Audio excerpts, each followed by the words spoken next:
Chapter 355. I had goosebumps all over my body. My body stiffened and I didn't dare to move an inch. This voice wasn't Jean Canwin's. Who is it? At the same time, Jean Canwin's voice and the light from the flashlight came to me.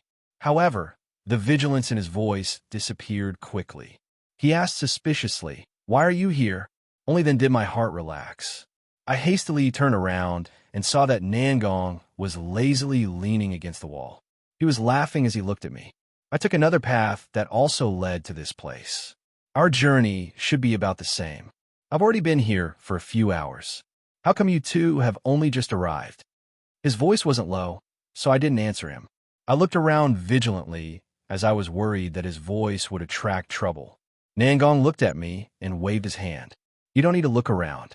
The people from Mount Longhu and the Metaphysics Association have already arrived at the sacrificial hall. There's no one here. I nodded and calmed down.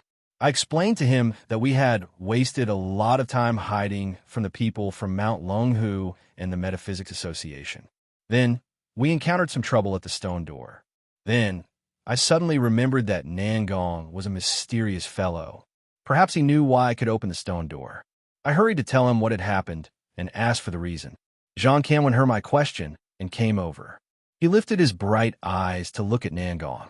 Nangong shrugged his shoulders and said indifferently, "Buddha helps those who are fated. This stone door has some Buddha's nature. Since it was fated with you, it let you open it." With that, he still had that mischievous grin on his face as he reached out to close the stone door. He then said, "You see, I have some fate with this stone door, huh?" Jean Canwin's forehead was full of black lines while I wore a helpless face. However, since Nangong didn't want to talk about it, we couldn't force him. We could only put this matter aside for now. I asked Nangong and learned that he also wanted to go to the sacrificial hall. The four of us walked together and slowly moved forward. While we were chatting, I asked Nangong about his purpose in coming to the royal tomb of Een ruins. He laughed and said that he wanted to help me find something. I already knew that he wanted to find something, but he said that he wanted to help me find something, which made me very confused. After hesitating for a while, I took out the shell that I had found by accident and handed it to him. "Are you looking for this?" Nangong received the shell and glanced at it. His footsteps halted. Then he asked me in surprise, "Where did you find this thing?" I briefly explained the situation of the shell to him. Nangong asked me again. After confirming that there was only one shell, the solemn expression on his face disappeared. He casually threw the shell back to me and said, "When you reach the Celestial Master Realm, you will know what it is after studying it for a while. It should be useful to you, but this isn't the thing I'm looking for. I've already searched around the royal tomb, and that thing should be near the sacrificial hall." Since he didn't want to tell me the details, I didn't ask further. I just kept walking. Not long after, Nangong suddenly opened his mouth and asked me absent-mindedly. I remember that there was a row of square stones in front of the stone door. There were many murals drawn on them. Did you study them carefully? Hearing him mention murals, my heart sank. I turned to look at him. After a moment of silence, I nodded. I saw them. "What's wrong?" Nangong looked at me meaningfully, but he didn't want to talk about it. He just waved his hand and said, "It's nothing. Those murals are very interesting. If you have nothing to do, you should think about them a few more times. It will help you in the future." He still didn't want to explain it clearly. But because the man in the murals looked too similar to me, and there were many strange things about the murals, I didn't want to talk about it. Thus, I nodded and waved the phone in my hand. "I've already taken pictures of those murals. I'll look at them a few more times." Nangong was stunned for a moment, then nodded. Just as he was about to walk forward, he seemed to have thought of something, then turned around and whispered to me, "It's best if you don't tell anyone about the mural, including Jean Canwin." I didn't understand what he meant. I frowned and looked at Jean Canwin, who was walking in front of us. When I was taking pictures, Brother Jean also took some pictures. Nangong didn't seem to care. He waved his hand and said, "It's okay to take pictures. Just don't mention it. We're almost at the memorial hall. I'm going to check it out first." Then, he quickened his pace and called out to Jean Canwin. He carefully walked to the front of the group. I also quickened my pace to catch up with him. However, I was still thinking about Nangong's words. It was very strange. Jean Canwen had taken pictures of those murals. When he returned home, he would study them. No matter what they contained, he would find something after studying them a few more times.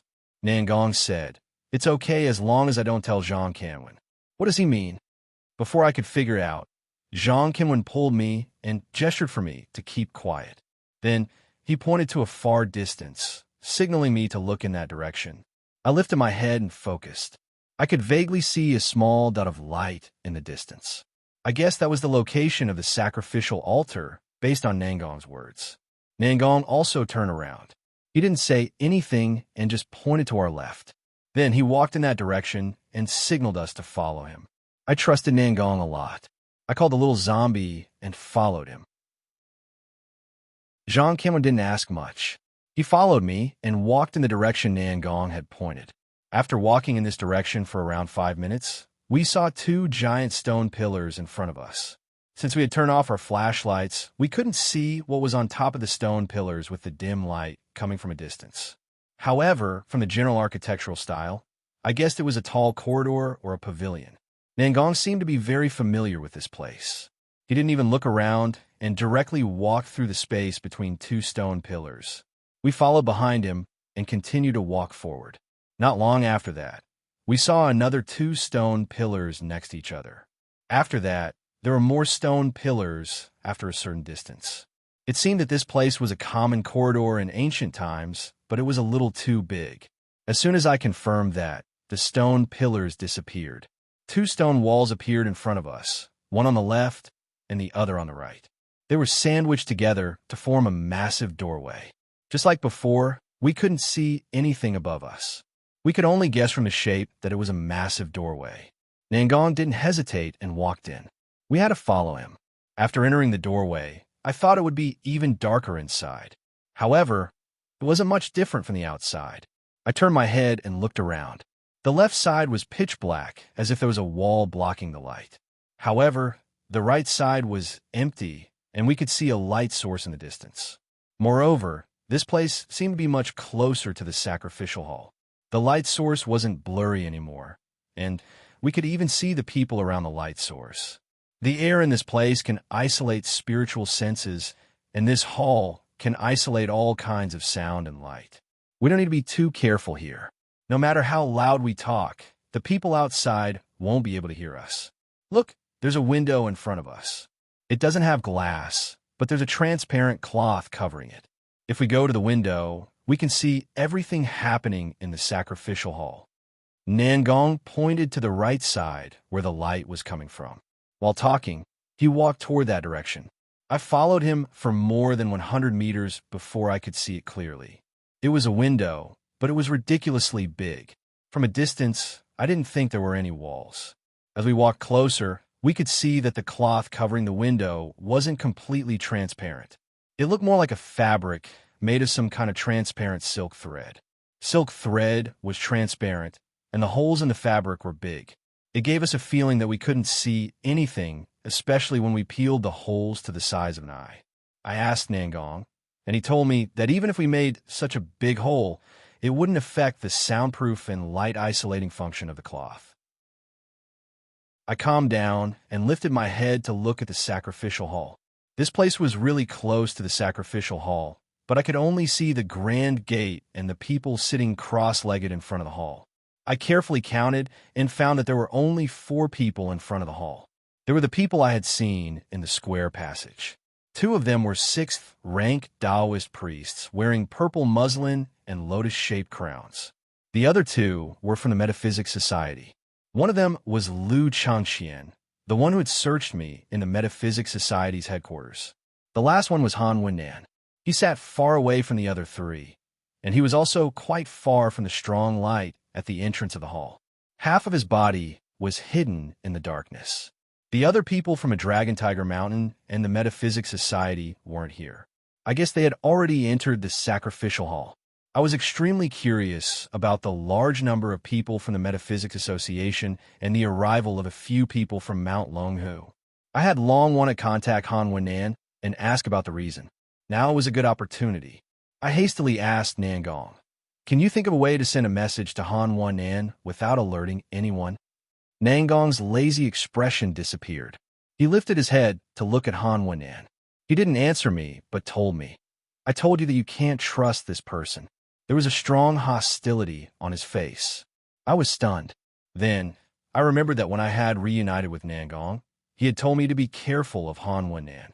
However, I hadn't paid much attention to it. Nangong turned to look at me when I didn't reply. He asked me playfully, "Why do you want to send him a message?" Of course, I want to ask him why the Metaphysics Society and Dragon Tiger Mountain have come here. I answered. Nangong shook his head. "I roughly know why the Metaphysics Society and Dragon Tiger Mountain are here. You don't need to ask him." I was stunned. Nangong knew? I hurriedly asked him for an answer. Nangong frowned and pondered for a while before shaking his head. "I don't know how to tell you. You will naturally know when the sacrificial hall opens." I was stunned. This fella is always like this. He's always so secretive and only tells me half of what he wants to say. I hesitated. As I trusted Nangong, I was prepared to let it go. However, Zhang Kamwen suddenly said, "You said that you know the reason, but you didn't tell us. You even told us not to ask anyone else. Don't you think that's too much?" It was obvious that Zhang Kamwen was anxious about the sudden appearance of the Metaphysics Society in Dragon Tiger Mountain. His words were filled with anger. Nangong had a good temper. He didn't get angry after hearing what he said. He just smiled. "We should be more cautious. It's for your own good." Zhang Kamwen didn't appreciate his kindness. He turned to look at me and said, "The effect of the book hasn't dissipated yet. The 4 people there haven't reached the Celestial Master Realm. It won't be difficult to contact Han Wennan without alerting anyone. You two wait here. I'll be right back." After he said that, he immediately walked back. Chapter 356. After Zhang Kamwen left, Nangong's face became solemn. He extended his hand and pulled my arm. "The people from the Metaphysics Society can't be trusted. If that Shan kid goes there, he'll be courting death. I'm afraid we'll be implicated as well. We can't stay here for long. There's a great palace in front of us. Let's go there." As he said that, he pulled me away without giving me a chance to explain. This fellow had at least the cultivation base of a celestial master. He had great strength. I staggered a few steps before I managed to steady myself. I shook off his hand and said angrily, "There are only 4 people who haven't even reached the Celestial Master Realm. How could Zhang Kamwen be in danger? Even if he's in danger, it won't affect us for the time being. Why are you so anxious? Let's observe the situation first." Then, I was afraid that Nangong would forcefully pull me away again, so I quickly returned to the window and looked at the sacrificial hall. Even though I said it casually, I was actually a little worried. After all, there were close to 10 masters from the Metaphysics Society in Dragon Tiger Mountain. Moreover, in such a place, no one dared to be careless. There is no reason for them to only send 4 people in the knowledge realm to guard the entrance. There might be other masters in the dark on guard. Zhang Kamwen might alert them if he went over. This was also the reason why I suggested to let Nangong pass the message. Although Zhang Kamwen had the cultivation base of a heavenly master after using the ancient book Song of Righteousness, he was still far behind Nangong. Of course, Nangong's words were just to scare us. This place naturally isolated spiritual senses. Even if there were heavenly masters guarding in the dark, as long as Zhang Kamwen was careful, it wouldn't be difficult for him to escape. Not to mention, it was impossible for him to implicate us. What I was more worried about was that Zhang Kamwen had left in a fit of anger. It was obvious that he wasn't in a good mood. If he rashly went there and caused a commotion, it might attract the attention of the Metaphysics Society and the heavenly masters from Mount Longhu. That would be really dangerous. Luckily, that didn't happen. I watched from the window for a minute, but Zhang Kamwen still hadn't appeared at the sacrificial hall. It was obvious that he hadn't lost his cool and was hiding in the dark, waiting for an opportunity. I exhaled and turned to look at Nangong. I had to admit that he had a good temper. He walked to my side and didn't try to persuade me again. He didn't show any displeasure on his face either. He just gazed at the sacrificial hall with a bit of seriousness and vigilance. Around 5 minutes later, Zhang Kamwen finally appeared in my field of vision. He was very smart. Although Han Wennan was sitting in a dark place far away from the entrance of the sacrificial hall, he didn't choose to go to her directly. Instead, he went around to the wall where the main entrance of the sacrificial hall was and moved towards the entrance of the sacrificial hall bit by bit. In this way, he avoided the gazes of the other 3 people sitting at the entrance of the sacrificial hall.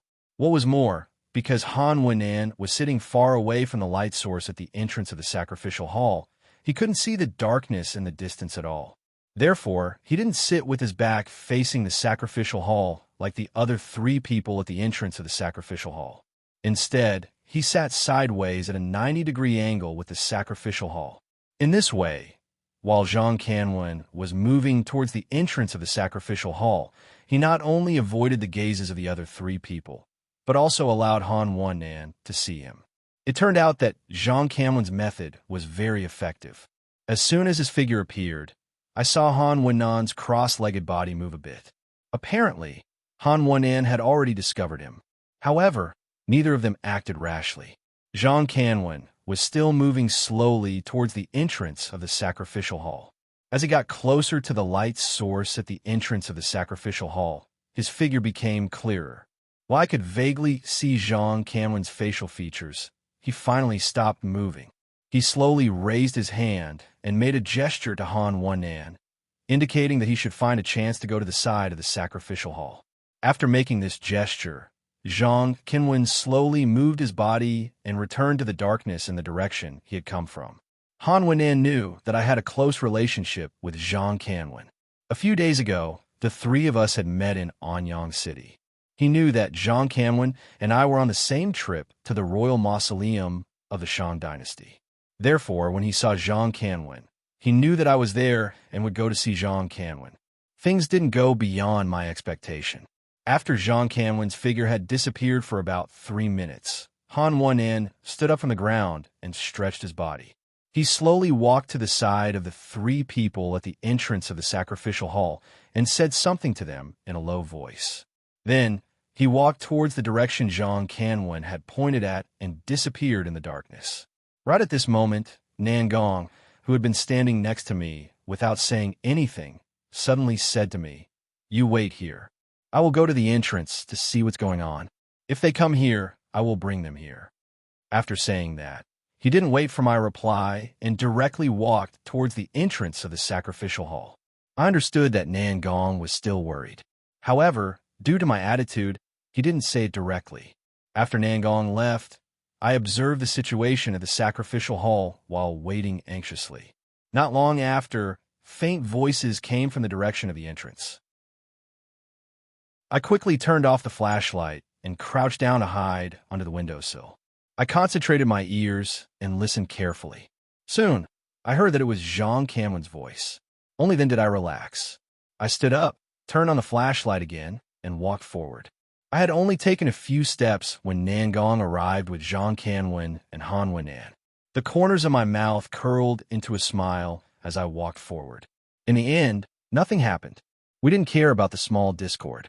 Zhang Kanwen pointed at me and smiled at Han Wenan, who was next to him. "You see, I didn't lie to you. The Book of Divinity is right here." At this moment, Han Wenan walked a few steps forward and stood in front of me. He said to me apologetically, "The people from the Metaphysics Society suddenly appeared with me and second uncle when we were preparing to enter the royal mausoleum. I really didn't have the time to find a chance to inform you." I smiled and shook my head. "It's okay. This place isolates spiritual senses. As long as I'm careful, the heavenly masters from the Metaphysics Society won't be able to find us. However, I'm a little curious. Why did the Metaphysics Society suddenly make such a big move? Also, why did the Taoist priest from Mount Longhu come here?" This was the main reason why Zhang Kanwen took the risk to find Han Wenan. After asking, I lifted my head and looked at him, eagerly waiting for him to answer my doubts. Han Wenan didn't directly answer, but shook his head. "Not only the people from Mount Longhu, but there are also people from the Taoist and Buddhist sects in the sacrificial hall. All of them have heavenly master cultivation base." What? I was stunned. Even the people from the Buddhist sects came? This made me even more curious. I hurriedly asked Han Wenan, "What's the reason?" Han Wenan shook his head again. After a moment of silence, he said, I'm not sure, but I heard from my second uncle that the Metaphysics Society came here to take key. The people from Mount Longhu, Taoist, and Buddhist sects also came here for the same purpose. Key. I vaguely remembered that when Jean Canwin and I were hiding outside on the stone path, I vaguely heard the Taoist priest from Mount Longhu mention the words medicine, and we must get it. After hearing Han Wenan's words, I guessed I didn't hear him clearly. They didn't say medicine, but key. But what kind of key could make the strongest forces of the Metaphysics Society come here to fight for it? I asked a few more questions, but besides that, Han Wenan didn't know anything else. Moreover, he had lied and said that he needed to pee to come here. We couldn't stay here for long. We had to leave immediately. The two of us didn't dare to talk anymore. We hurriedly sent him away and returned to the sacrificial hall. After he left, Jean Canwin and I talked for a while, but we didn't have any clue. We didn't know what the key Han Wenan had mentioned was. However, Jean Canwin's complexion looked better. This fellow was a simple man. As long as it had nothing to do with the heavy responsibility of his sect, he wouldn't care about anything else. At this moment, Nangong urged me to go with him to another hall. Since Han Wenan has come here, we can't be sure that others won't notice us. It's better to leave this place for safety. I thought it made sense, so I called Jean Canwin and followed him. On the way, I couldn't help but be curious. I asked Nangong, "You said that you came here to find something. Is it the key that Han Wenan mentioned? And you said that you want to help me find something. What's the use of this key?" I thought that my speculation was correct. However, Nangong shook his head. "I'm not looking for the key. I'm looking for something else. As for the key he mentioned, I already have it. I don't need to take it from him. He already has the key." I was even more confused. Just as I was about to ask again, Nangong, who was walking next to me, suddenly stopped. I was bewildered. Before I could react, a strong light shone in front of us. Then I heard a voice. "The surviving members of the shaman tribe are here." It was Lu Ziang's voice. I squinted and saw Lu Ziang, President Gu, and the heavenly master of the Han family standing in front of me. There were around 7 or 8 people standing there. Among them, there were 6 heavenly masters who had besieged me at the back mountain of the Metaphysics Association. After I saw them clearly, my first reaction was to run away. This place was isolated from spiritual senses. As long as I could run away, even if they were heavenly masters, they wouldn't be able to find me. With that thought in mind, I turned around and prepared to run to the entrance of the hall. However, after I turned around, I didn't take a single step forward. Behind us, there were 3 Taoist priests holding ivory jade tablets and wearing primeval crowns. I didn't know when they had arrived, but they were looking at us expressionlessly. Nangong had told me that when I met the heavenly masters, as long as he was here, he could protect me. But now, with so many heavenly masters from Mount Longhu and the Metaphysics Association, how could he protect me? I turned around and saw Nangong's gloomy face. It was obvious that he wasn't omnipotent. Chapter 357. Han Wenan. Apart from him, I couldn't think of any other reason why the Metaphysics Society and the masters from Longhu Mountain would surround us. This place was isolated from spiritual senses, so the people from the Metaphysics Society couldn't have found us. It was even more impossible for Jean Canwin to lure Han Wenan and expose us. It had only been less than 5 minutes since Han Wenan had arrived. The masters from the Metaphysics Society couldn't have figured out the terrain and set up a pincer attack in such a short time. The only explanation was that Han Wenan had betrayed me.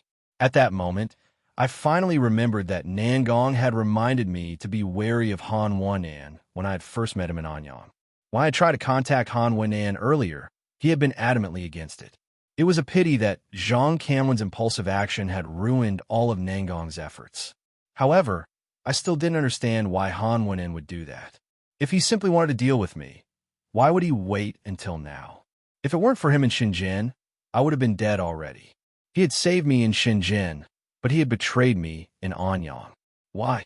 While I was in a daze, I saw a figure appear next to the Metaphysics Society's heavenly teachers. It was none other than Han Wenan. I lifted my head and stared at him. I didn't care about the masters in front of me and asked him in a low voice, "Why?" Han Wenan was looking at me, but he tilted his head slightly to avoid my gaze. He stood there in silence and didn't say a word. I wasn't willing to give up, so I asked him again why. This time, Han Wenan finally opened his mouth. He tilted his head to the side and didn't look at me. He squeezed out a few words. Good and evil can't coexist. Good and evil cannot coexist. I mumbled these words. I suddenly remembered what the celestial master of the Han family had told Han Wenan in the basement in Shenzhen. At that time, Han Wenan didn't listen to his fourth uncle, so I thought he didn't agree with him. I didn't expect him to say something similar today.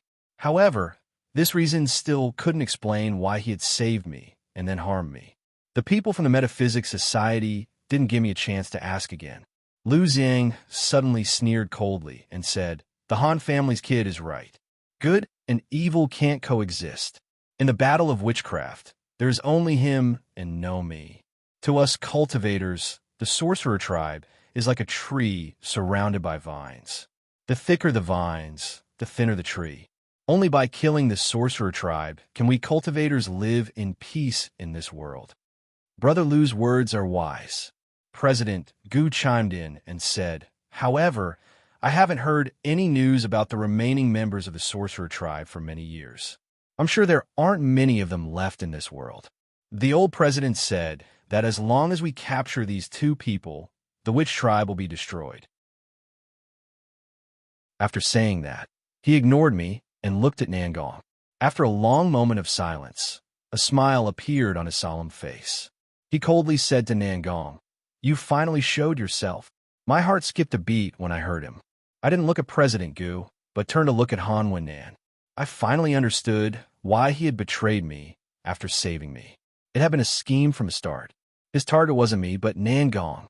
He, or the Metaphysics Association, wants to use me to deal with Nangong. Han Wenan had been assigned this task from the start. He had only saved me to get close to me. I had always thought that I had been secretive, which was why I hadn't been caught by the Metaphysics Association. Now, it seemed that the Metaphysics Association had gotten hold of my whereabouts and knew that I was involved in the Yu family's orchard. That was why they had set up a scheme for Han Wenan to execute. After thinking it through, I felt even more remorseful. I had trusted Han Wenan so much. In the end, not only did I harm myself, but I also harmed Nangong. Good and evil cannot coexist.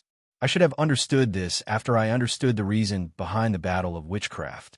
Unfortunately, I was too naive and thought that nothing was absolute. I trusted Han Wenan so easily.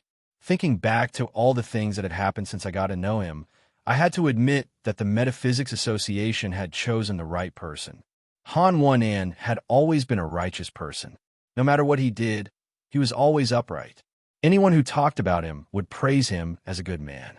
However, once a person like him decided to lie, no one would suspect him. Thinking about this, my heart suddenly jumped. I turned around and glanced at Zhang Canwen. Nangong had said that the people from the Metaphysics Association couldn't be trusted. Zhang Canwen was also a member of the Metaphysics Association. I was the one who had suggested looking for Han Wenan to understand the situation, but after Nangong had rejected me, I had changed my mind. However, Zhang Canwen had suddenly become angry and had insisted on looking for Han Wenan despite our opposition. Han Wenan was a pawn of the Metaphysics Association. What about Zhang Canwen? My heart sank and my hands couldn't stop trembling. I didn't dare to think about it further. Nangong didn't respond to what President Gu had said. His expression didn't even change. He just stood there in silence. President Gu seemed to want to say something, but a Taoist master from Longhu Mountain who was standing behind us seemed to be impatient.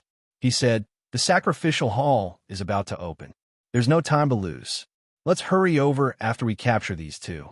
Those bald donkeys from the Buddhist sect have a close relationship with the people from the Taoist Association. We can't let them take the initiative." After hearing what he said, President Gu nodded and didn't say anything else. He extended his hand and gestured for the people beside him to take action. I stood there without moving. I knew that I didn't stand a chance against the group of Taoist masters. My only hope now was Nangong. From his expression, I could tell that he didn't have the power to save me.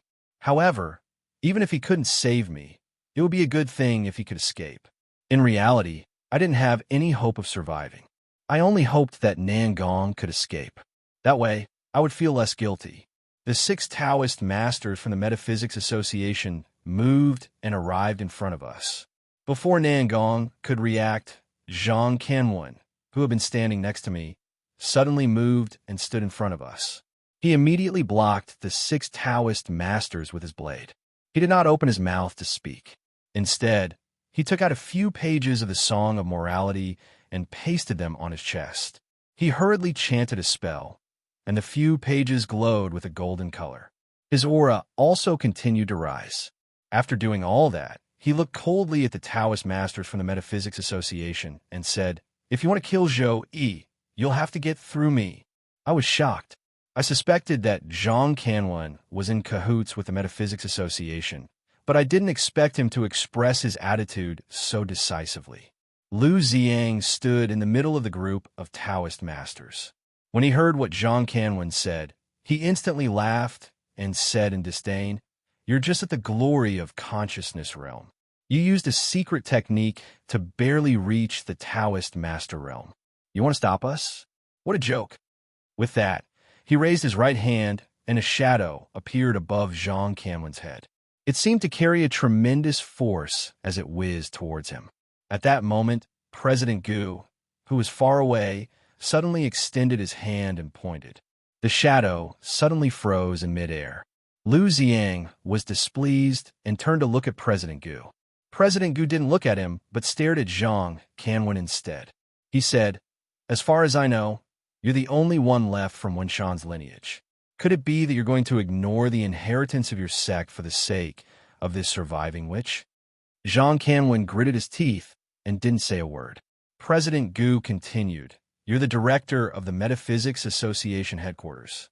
Although you've mistakenly made friends with bandits, as long as you turn back now, it's not too late. I can let bygones be bygones." With that, he looked at Zhang Kanwen with obvious concern in his eyes. Zhang Kanwen finally spoke. He lifted his head to look at President Gu and said stiffly, "There are things a gentleman can do and cannot do." With that, a withered shuame appeared in his hand. It was the shuame artifact that I had found in Zhang Bingqing's house in Meizhou. I had already handed it to Zhang Kanwen when I saw him. President Gu sighed. "There are things you can do after what you can't do. Why did you?" Chapter 358. Half a month ago, when Zhang Kanwen and I were on our way to the Dragon's Gate with the Snake Spirit, we were stopped by Lu Qingyi and the people from the Metaphysics Society. Because we had to hide our identities, we couldn't use the Yin-Yang Yama brush, so I had to use the Shuame magical item. Back then, Shuame's magical device had unleashed a terrifying stream of crimson light that had seriously injured Lu Chengping and Dan Feng. Lu Chengping was only in the mid-glorious memory stage, which meant he wasn't as strong as me. But Dan Feng was the vice president of the Metaphysics Society and was in the late glorious memory stage. Even he had been seriously injured, which showed how extraordinary the Shuame magical item was.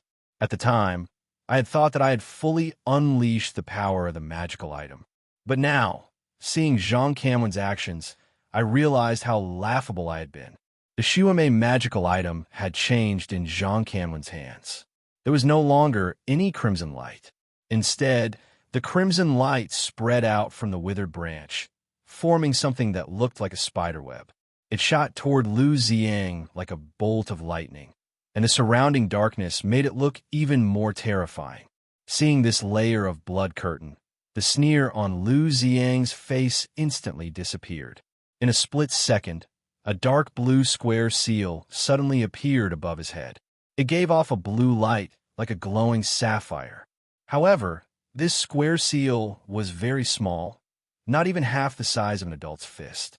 But after it appeared, the originally extremely fast blood curtain seemed to have an infinite resistance in front of it, and its speed suddenly dropped by a large amount.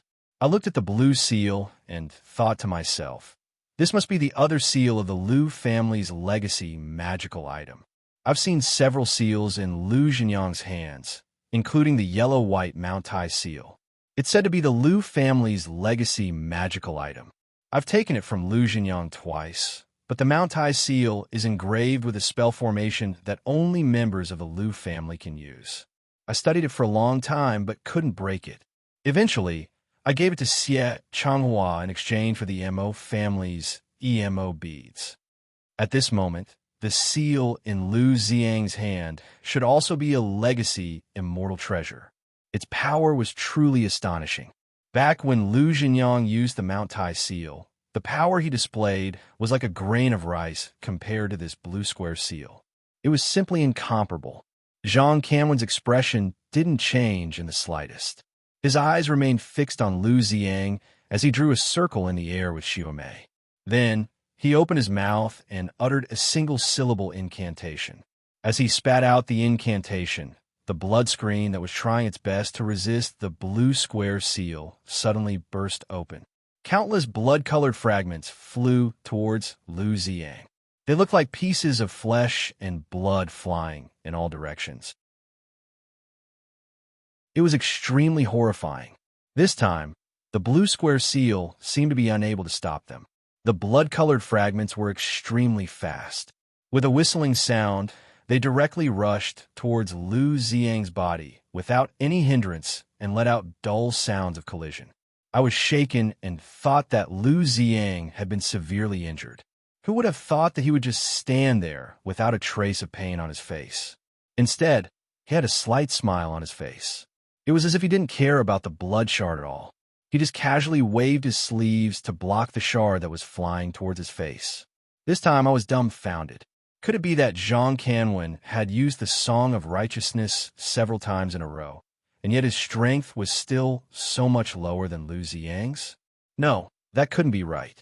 I carefully observed Lu Xiang's movements and quickly discovered that his black Taoist robe was glowing faintly.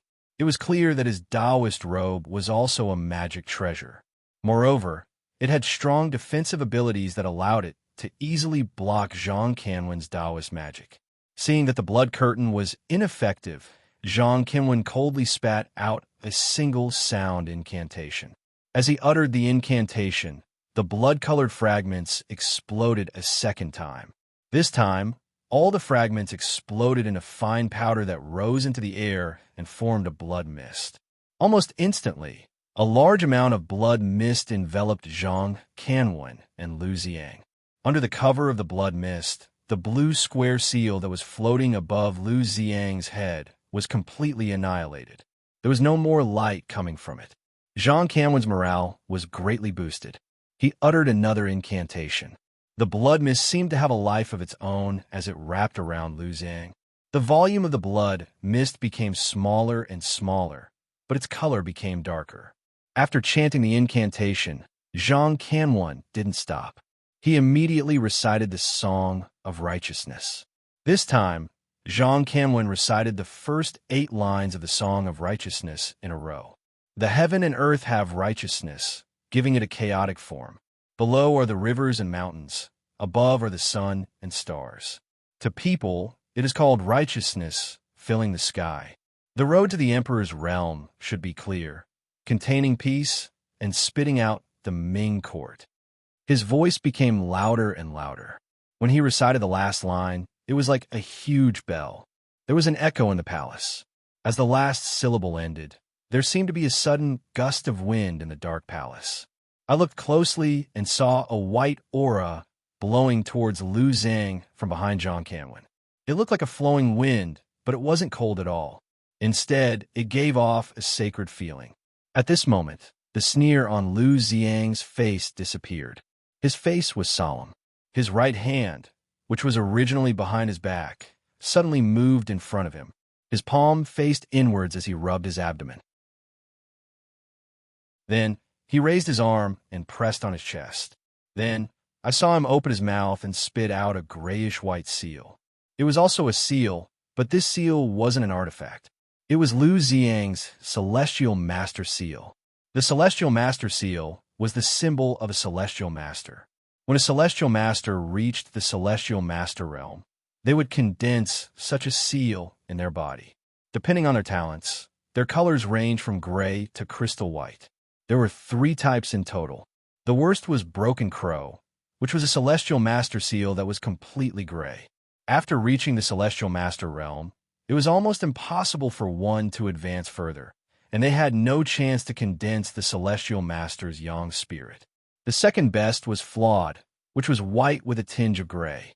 Those who condensed this kind of celestial master seal were extremely talented and had a high chance of condensing the yang spirit, allowing them to walk further on the path of pursuing the way of heaven. The best was Flawless. This kind of celestial master seal was completely white and flawless. Those who could condense the flawless seal could be called a 1-in-a-million genius. Condensing the yang spirit was easy. It was rumored that they could even reach a higher realm than the celestial master seal. Apart from these 3 types of celestial master seals, the Death Scripture also recorded another kind of celestial master seal called Perfect. It was colorless and transparent, invisible to the human eye. It had an extremely mysterious function.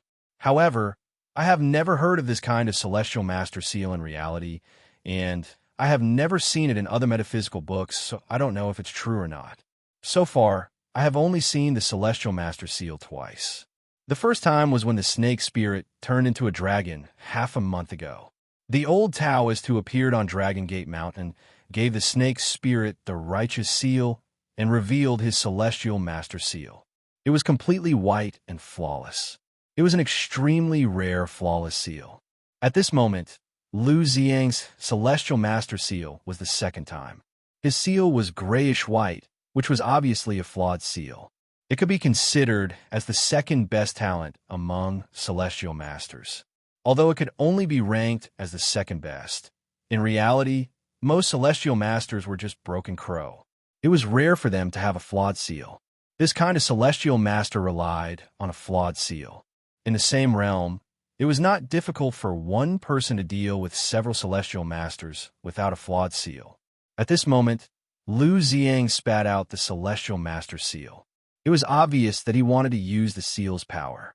Although Zhang Kanwen, who was fighting him, had the celestial master seal, he did not have a celestial master seal.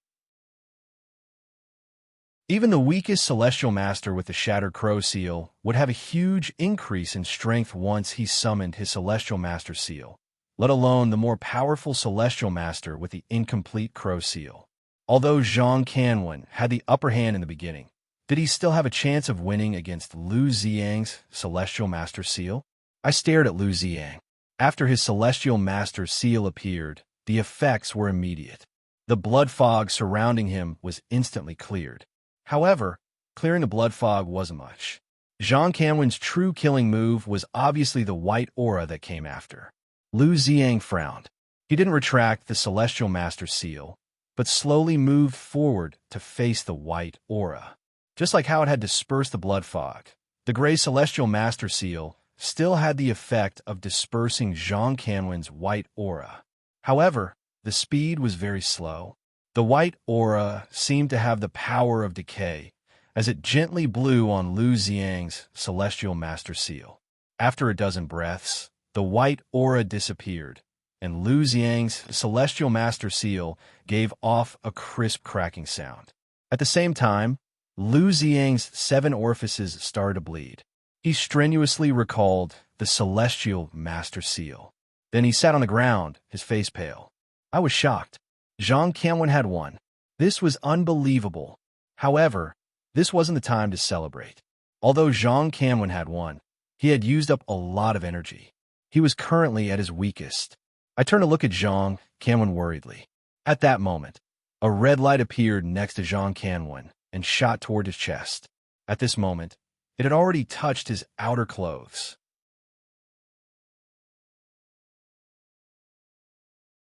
Chapter 359. When I saw that, my eyes almost popped out of their sockets. I didn't care about the heavens masters that were glaring at me and quickly ran to Zhang Kanwen's side. While I was in front of him, I saw the injury on his chest. It was similar to the injury that I had caused when I killed Lu Jinyang in the Metaphysics Association. There was a hole in Zhang Kanwen's chest. The only difference was that the scarlet light seemed to have a terrifyingly high temperature. Due to the burning flames, there wasn't any blood flowing out of the wound. There was only a long and narrow black hole. At that moment, Jean Canwin was still standing, but the aura around him was extremely weak. His face was pale, and his eyes couldn't focus as he looked blankly in front of him. My heart tightened. Just as I wanted to ask about his condition, Jean Canwin's body went limp and he fell to the ground. I quickly took a step forward and extended my hand to catch him. When I looked up, his eyes were tightly shut and he was barely breathing. He had completely fainted. At that moment, an old man in a red robe, who was standing not far away, gently waved his sleeves and calmly said to the crowd, "We're facing a great enemy. Let's not waste time on unimportant people. Fellow Taoists, it's more important to deal with the remnant of the witch tribe." The scarlet light was extremely fast, and I couldn't see who it was. I only understood now that it was the red-robed elder that had launched a sneak attack. This person had long and narrow eyebrows. He looked similar to the Han family's Heaven's Master, who was Han Wen-nan's fourth uncle. I recalled that Han Wen-nan had said that the Han family had sent two Heaven's Masters. They were his fourth uncle and second uncle. This person must be Han Wen-nan's second uncle. Han Wen-nan had pretended to get close to me and set up this trap with the help of the Metaphysics Association. Now, the Han family's Heaven's Master had launched a sneak attack on Jean Canwin. The Han family was really getting stronger with each generation. After the red-robed elder said that, all the Taoist masters from the Metaphysics Association stared at Nangong. Leader Gu, who was in the distance, walked out and didn't bother with Nangong. Instead, he cupped his hands towards the three Taoist masters from Dragon Tiger Mountain who were standing behind us and said, "Thank you, Taoist masters, for your help. As long as we successfully capture the remnant of the witch race, our Metaphysics Association will remember your kindness." Hearing his words, the Taoist priest standing in the middle smiled. "There's no need to thank us. Don't forget the promise that we made before. As long as we can successfully obtain the key to the sky coffin, Mount Longhu will remember this favor." President Gu smiled as well. The two remaining witch tribe members were ordered by the old president of our Metaphysics Society. To us, it's far more important than the key to the heavenly road. Furthermore, the Metaphysics Society already has the key, so there's no need to fight for it. Don't worry, Taoist Zhang. As soon as he finished speaking, he waved his hand. The few Taoist masters from the Metaphysics Association received his order and stepped forward at the same time. In an instant, they surrounded Nangong. At the same time, the few Taoists from Mount Longhu also moved forward and surrounded Nangong. I didn't know how strong Nangong was, but from the 10 Taoist masters acting as if they were facing a great enemy, Nangong's cultivation base was extremely strong. Before they could make their move, President Gu walked in front of me. He didn't pay attention to me and instead bent down to check Jean Canwin's injuries. Then he took out a black pill and stuffed it into Jean Canwin's mouth. Then he gently pinched Jean Canwin's cheek. The unconscious Jean Canwin swallowed the pill without moving his throat. After doing that, President Gu heaved a sigh of relief. He strode forward and surrounded Nangong. At this moment, Nangong finally made his move. However, it was strange that he didn't make the first move. Instead, he knelt on the ground and closed his eyes. While I was puzzled, he chanted something that was hard to understand. Right after that, an oppressive feeling appeared in the air. It was as if the air had suddenly become several times heavier, pressing down on people's heads. Although I was dozens of meters away from them, my heart was beating fast. The feeling made me feel like I was about to go crazy. President Gu saw that the situation wasn't good. He swung his long sleeve and ordered, "Attack." As soon as he said that, the Taoist masters of the Metaphysics Association raised their hands. They were either magical tools or talismans. All of them attacked Nangong, who was kneeling on the ground. On the side of Mount Longhu, the Taoist in the Taoist robe didn't say anything. He took the lead and waved the horsetail whisk in his hand, joining the battle. Of course, the two people behind him followed him. The battle of the Taoist masters had officially begun. I lowered my head to look at Jean Canwin. After taking the pill that President Gu had given him, his yellowish face had regained some color. It seemed his life wasn't in danger. I calmed down and focused on Nangong. If we wanted to escape from this place, Nangong was our only hope. Only if he could defeat all the Taoist masters would we have a glimmer of hope. Facing the siege of the crowd, Nangong's body didn't move at all, but the ancient incantation in his mouth sped up, and the oppressive feeling in the air became more and more intense. When the blood-red light, triggered by the silver talisman in President Gu's hand, reached his face first, a colorless shadow suddenly appeared in front of Nangong.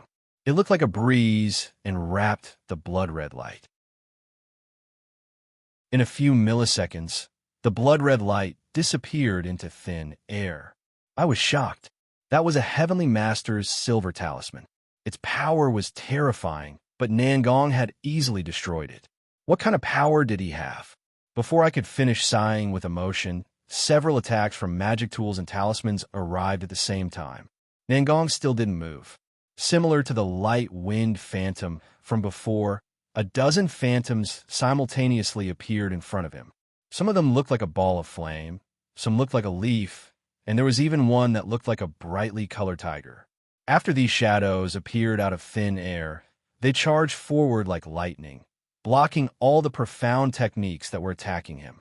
They were either annihilated or entangled with them. In short, Nangong had easily neutralized the first wave of attacks. In the entire process, Nangong did not open his eyes at all. Furthermore, after blocking everyone's attacks, he did not stop chanting. Instead, he seemed to be chanting faster and faster. After a few seconds, several black shadows appeared in front of Nangong, and this time, they were even stranger. Some of them looked like huge rocks, while others looked like a small river. After these shadows appeared, they bypassed the other profound techniques that were still locked in a stalemate and took the initiative to attack the surrounding people. Nangong still had the strength to counterattack. This time, I suddenly saw the hope of escaping. I stared at Nangong and prayed for him in my heart. It seemed that I was too optimistic. After seeing Nangong's counterattack, Chairman Gu didn't care about the shadows that were getting close to him. Instead, he acted like Nangong and sat cross-legged on the ground. His mouth moved slightly, as if he was chanting something. The two heavenly masters beside him acted at the same time. Not only did they block the shadows that were attacking them, they also blocked the shadows that were attacking Chairman Gu. After those phantoms disappeared, a large amount of white mist suddenly appeared above President Gu's head. When the white mist dissipated, a phantom of only a foot long appeared above President Gu's head. From the appearance, this phantom was exactly the same as President Gu. It was also sitting cross-legged with a solemn expression. Looking at this miniature version of Chairman Gu's shadow, I instantly thought of Yin Nantian that I had seen in the corpse sex soul-devouring cave. Although I didn't know why Chairman Gu's shadow was so small, it was the same as Yin Nantian's shadow. It was undoubtedly the Heavenly Master's Yang spirit. After summoning the Yang spirit, Chairman Gu, who was sitting cross-legged on the ground, opened his eyes and said to the Heavenly Masters around him, "This battle needs to be finished quickly. Everyone, summon your Heavenly Master seals and use your power to break it." After he gave the order, the Heavenly Masters of the Metaphysics Society withdrew their techniques and patted their chests. Then they opened their mouths and spat out their Heavenly Master seals. On the side of Mount Longhu, the three Taoist priests didn't summon their Heavenly Master seals. Instead, just like Chairman Gu, they sat cross-legged on the ground and chanted, summoning their Yang spirits.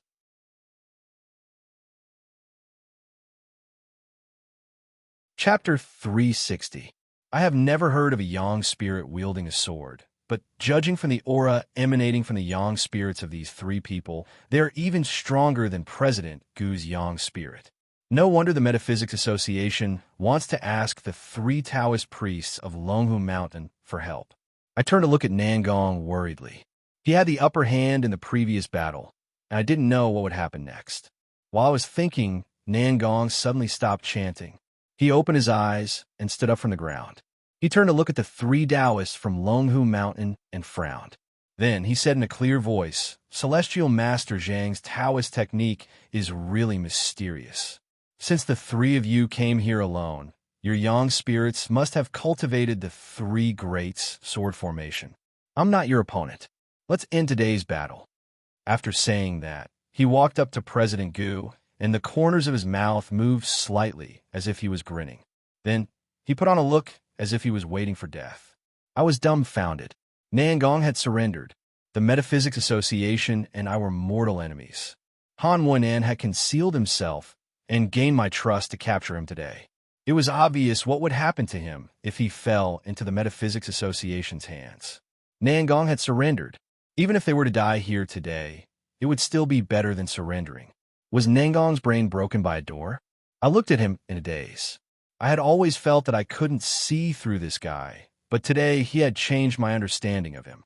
President Gu didn't look happy when he heard what he said. He was just a little surprised. After pondering for a while, he didn't say anything. Instead, he took out a 3-meter-long black rope and handed it to the Celestial Master, standing next to him. Then, he smiled at Nangong and said, "Your cultivation base is very strong. President Gu specifically told us how to capture you.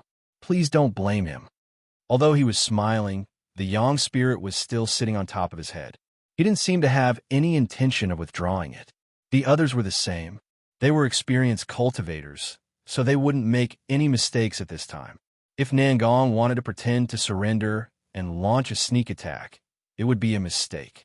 In fact, Nangong did not have such a thought. He did not even have the slightest bit of hesitation. He nodded with a smile on his face and extended his hands, signaling them to start. The Heavenly Master, who was holding the black rope, turned to look at President Gu. After the latter nodded his head, the Heavenly Master strode forward and wrapped the black rope around Nangong's thumbs, from his neck to his back, and from his crotch to his front. The last part of the rope was nailed into Nangong's chest without any hesitation. Judging from the position of the black rope, almost all of Nangong's acupoints were sealed. Although he didn't know what it was for, since the Metaphysics Association had prepared such a method, it must be foolproof. Only then did my heart sink. What the hell was that Nangong trying to do? When he said that he wanted to surrender, I still had a glimmer of hope in my heart. I thought that he was plotting something, but now that he was being controlled, even if he really had a plot, he could only hold it in. After the binding was completed, the Celestial Master turned around to leave. However, President Gu stepped forward again with a small vermilion pill in his hand. He walked to Nangong's side, and with a flick of his finger, the small pill fell on the ink-colored string. Immediately after, a vermilion color rapidly spread on the string and completely wrapped it up. After that, the string suddenly disappeared, as if it had hidden into Nangong's body. After doing all this, President Gu finally made a hand seal and absorbed the yang spirit into his body. The others also stopped using their Taoist techniques. They all looked happy and looked up at Nangong like monkeys. At this time, the Heavenly Master, standing in the middle of the three people from Longhu Mountain, suddenly asked President Gu, "It's best to kill this remnant of the Wu tribe on the spot. Why does Mr. Li have to take him back? The spring sacrifice is about to begin. If we bring this remnant of the Wu tribe with us, it will be troublesome if something unexpected happens." President Gu stroked his beard and shook his head. "Dao is Zhang, don't worry. Since the president has given us a way to subdue this person, there won't be any problems. As for why we have to take him back, the president has made his decision. It's not something I can criticize." Although he was smiling brightly, there was a hint of displeasure in his words. Hearing this, Taoist Zhang from Longhu Mountain changed the topic. He nodded and said, "It's getting late. We shouldn't stay here any longer. We should hurry back." President Gu agreed. The three Heavenly Masters from Longhu Mountain left first. After they left, President Gu turned around and walked toward me. After Nangong had surrendered, I knew that I couldn't escape. I wasn't afraid, but I felt a little lonely and helpless. I quietly waited for him to come over. The only thing I was glad about was that the Metaphysics Association wouldn't take action directly. They would take me back and hand me over to Mr. Li. It wasn't that I hoped that Mr. Li would let me go. In fact, the more I understood the nature of the battle between the witches, the more I understood the irreconcilable hatred between the witches. As the leader of the Metaphysics Association, It was impossible for Mr. Li to ignore his personal interests. The reason I was glad was that I could live a little longer. After he walked in front of me, I thought that President Gu would immediately take action to capture me. However, he didn't care about me. Instead, he grabbed Jean Camlin's collar and pulled him away from me. After he lowered his head to check his injuries, he seemed to remember me. He casually waved his hand and said to the person next to him, "Seal his heaven's veins and lock his life spirit. Then bring him back to the memorial hall." After he said that, he left with Jean Canwin. Another heavenly master immediately walked in front of me and pressed his hand on my chest. I didn't have any power to resist when facing the heavenly master. Moreover, my heart was deathly still, so I simply stood still and let him do whatever he wanted to my chest. Unlike when he was dealing with Nan Gong Gong, the celestial master in front of me just patted my chest a few times and tied a strange-looking piece of cloth on my left pinky finger. Then, he impatiently urged me to follow him. We walked out of the room. Just like what President Gu had told me, my heaven's veins were completely sealed. I couldn't sense the witchcraft energy in my body at all. Even my eyesight was much worse than before. Although the heavenly master in front of me was holding a flashlight, I couldn't see the path in front of me. I could only blindly follow him and carefully walk forward. Soon, I left the main hall and walked to the entrance of the memorial hall where the bonfire was lit. My eyes could finally see clearly. At the entrance of the memorial hall, there were still the same people sitting cross-legged on guard. I didn't recognize the two people from Mount Longhu. I had met Lu Chang'an from the Metaphysics Society, but we weren't friends. He only glanced at me before shifting his gaze. He didn't talk to me from start to finish. The Taoist from the Longhu Mountain, President Gu, and the others were waiting here. Nangong was also here. After all of us arrived, President Gu counted the number of people and led them into the sacrificial hall. This time, there weren't any guards at the entrance. Lu Qinggan, Han Wenan, and the people from Mount Longhu followed them in. I smiled wryly. It seemed that the people outside were a trap. This place wasn't a place that ordinary people could enter. Only those few powers could enter this place. There was no need to waste manpower to set up guards. However, after thinking about it, I felt that it was natural. At that time, I had been blinded by a leaf. I smiled and didn't regret it. Since it had already come to this, there was no point in regretting. On the way to the memorial hall, Nangong wobbled his way to my side. Although President Gu had used his divine power to bind him, I didn't see any strange phenomenon on his body. He wasn't affected when he walked. He was much more carefree than me. This fellow was really heartless. After walking over, he asked me with a smile, "Why didn't you run away when they were besieging me?" I angrily glared at him. "It's easy for you to say. Jean Canwin was injured, and his life was uncertain. How could I leave him behind? Moreover, you didn't seem to be at a disadvantage when dealing with so many people at the same time. I was thinking to wait and see. If you couldn't hold on any longer, it wouldn't be too late for me to run away. Who would have thought that you would surrender without a fight?" Nangong smiled and spread his hands. "I couldn't beat them. What else could I do but surrender? Didn't you hear Gu Lilai call the Taoist from Mount Longhu as Taoist Zhang? On Mount Longhu, anyone with the surname Zhang is not to be trifled with. Although he isn't the real Celestial Master Zhang, at least he has Celestial Master Zhang's bloodline. Moreover, those three people have cultivated the Yang Spirit tripartite sword formation, which is a special skill of Mount Longhu. If I don't surrender, should I wait for them to chop me into pieces?" Although what he said made sense, his smiling face was inexplicably annoying. I curled my lips. "They're not to be trifled with, but you're not a vegetarian. They have a Yang spirit, don't you?" Nangong was bewildered. The smile on his face disappeared. He shook his head. I don't have a Yang spirit." "No Yang spirit?" I didn't get it. While I was about to ask him again, I suddenly remembered that we cultivated witchcraft energy, which was different from Taoist cultivators. The Yang spirit was a Taoist concept, so it was normal that Nangong didn't have it. I was curious. If witchcraft cultivators didn't have the Yang spirit, wouldn't they be able to defeat Taoist cultivators? I hurried to ask Nangong. Nangong shook his head. "The Yang spirit is a kind of power that can be separated from the three souls after cultivating to a certain level. The origin of witchcraft is the same. Our shaman tribe also has something similar, but it's not the yang spirit. If it's not called the yang spirit, then what is it? I asked. Nangong suddenly sighed. He looked at me with a strange expression. After a while, he said, "Actually, you've seen it before."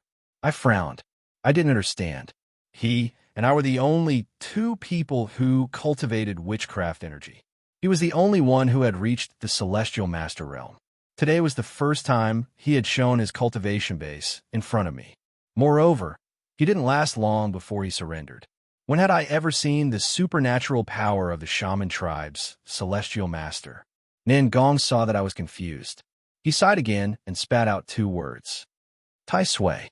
Tai Sui. I didn't get it. I lifted my head to look at him. What do you mean? Tai Sui. The Tai Sui is the celestial master's yang spirit, Nangong said faintly. What? I opened my eyes wide. The Tai Sui is the celestial master's yang spirit? How could it be? The Tai Sui was born from the star of fortune. How could it become the celestial master's yang spirit? If it was true, the shamans were too heaven-defying. When Shao Jin transformed, he could easily kill Yin Nanshan's yang spirit. Although Yin Nanshan's power hadn't recovered to its peak because he had lost his body, he still had at least 70 to 80% of his power. The Tai Sui wasn't something that the celestial master could deal with. How could he compare the two powers that were so different? After a while, I got it. I shook my head at Nangong. It's impossible. You just said that the yang spirit is a kind of power separated from the three souls. This power comes from one's body. The Tai Sui was born from the star of fortune. It's not one's own power. How could it be the celestial master's yang spirit?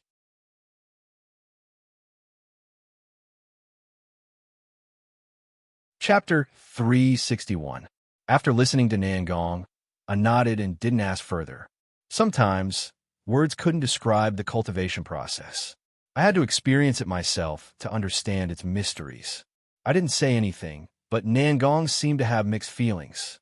He sighed and said to me, "Fortune and misfortune go hand in hand. Everything has its advantages and disadvantages. Although the Tai Sui is strong, it's too difficult for the celestial master's yang spirit to combine his three souls with the Tai Sui. Not to mention that the Tai Sui was nowhere to be found today. Even in ancient times, when the Tai Sui was still occasionally seen, it was extremely difficult to achieve this. Even if there were some who succeeded, most of them used tricks. For example, one method was to find someone to occupy the place where the newborn Tai Sui was, imprison the body in the place where the Tai Sui was born a few years in advance, and refine the soul every day in order to obtain the Tai Sui's approval. As for those who could combine their three souls with the Tai Sui, they were as rare as phoenix feathers and unicorn horns. It was like that in ancient times, so there's no need to mention it now. I nodded. Although I didn't know how difficult it was to combine the three souls with the Tai Sui, I knew how rare the Tai Sui was. A few days ago, I had seen the true dragon veins with my own eyes. I understood that cultivators had an endless need for Tao energy. Under such circumstances, the Tai Sui didn't have a place to live. Whether it was a living Tai Sui or a dead Tai Sui, as long as a cultivator found it, it would become the true dragon veins. I suddenly remember my doubts about the Tai Sui.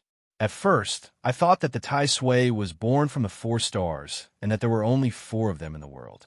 However, as I found more and more corpses of the Tai Sui, I gradually overturned my original idea. Due to Shao Jin's existence, I speculated that the Tai Sui was born from life and death. Every time the stars moved, the Tai Sui would be born. Then, just like humans, they would grow old, get sick, and die. This speculation perfectly explained what I had seen and heard. However, I didn't know whether it was true or not. At this moment, Nangong mentioned this question, so I hurried to ask him.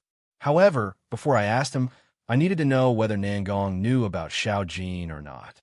After considering my words, I asked, "You said that I've seen the Tai Sui. What do you mean?" Nangong glanced at me suspiciously. "When we met a few days ago, I asked you about the purpose of this trip. You told me what you saw in the cave in Shenzhen. You told me about the scene where the Tai Sui turned into a real dragon vein. Have you forgotten it so quickly? I was stunned. Of course, not because I had forgotten what I'd said a few days ago. It was because Nangong didn't know about Xiao Jin. All along, the impression that Nangong gave me was that he was omniscient and omnipotent. As long as it was something that happened around me, there wasn't anything that he didn't know. Furthermore, according to what he said, he had secretly followed me for a period of time. How could he not notice Xiao Jin? I say I and see to it. I hesitated and didn't mention Xiao Jin. Instead, I vaguely answered, of course I didn't forget. However, I only saw half of the Tai Sui's body. I'm not sure if it was still the Tai Sui. In fact, I've seen the Tai Sui in other places, but they all looked like giant corpses. Is it possible that the Tai Sui is dead? Are you talking about the Tai Sui of the Incorpse sect? This time, Nangong understood. He smiled and said, of course the Tai Sui isn't dead. What you saw was the Tai Sui's corpse. Although the Tai Sui is magical, it's just a living creature. It's not much different from a human. However, there are very few living Tai Sui. It's very rare to see one. The Tai Sui that died in the ancient times are relatively common. The Tai Sui's corpse hasn't decayed even after thousands of years. That's why there are a lot of Tai Sui's corpses in the world. Of course, this refers to the ancient times.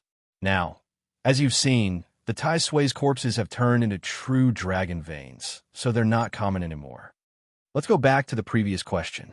For the heavenly master of the witch tribe, the combination of the three souls and the Tai Sui isn't limited to the living Tai Sui.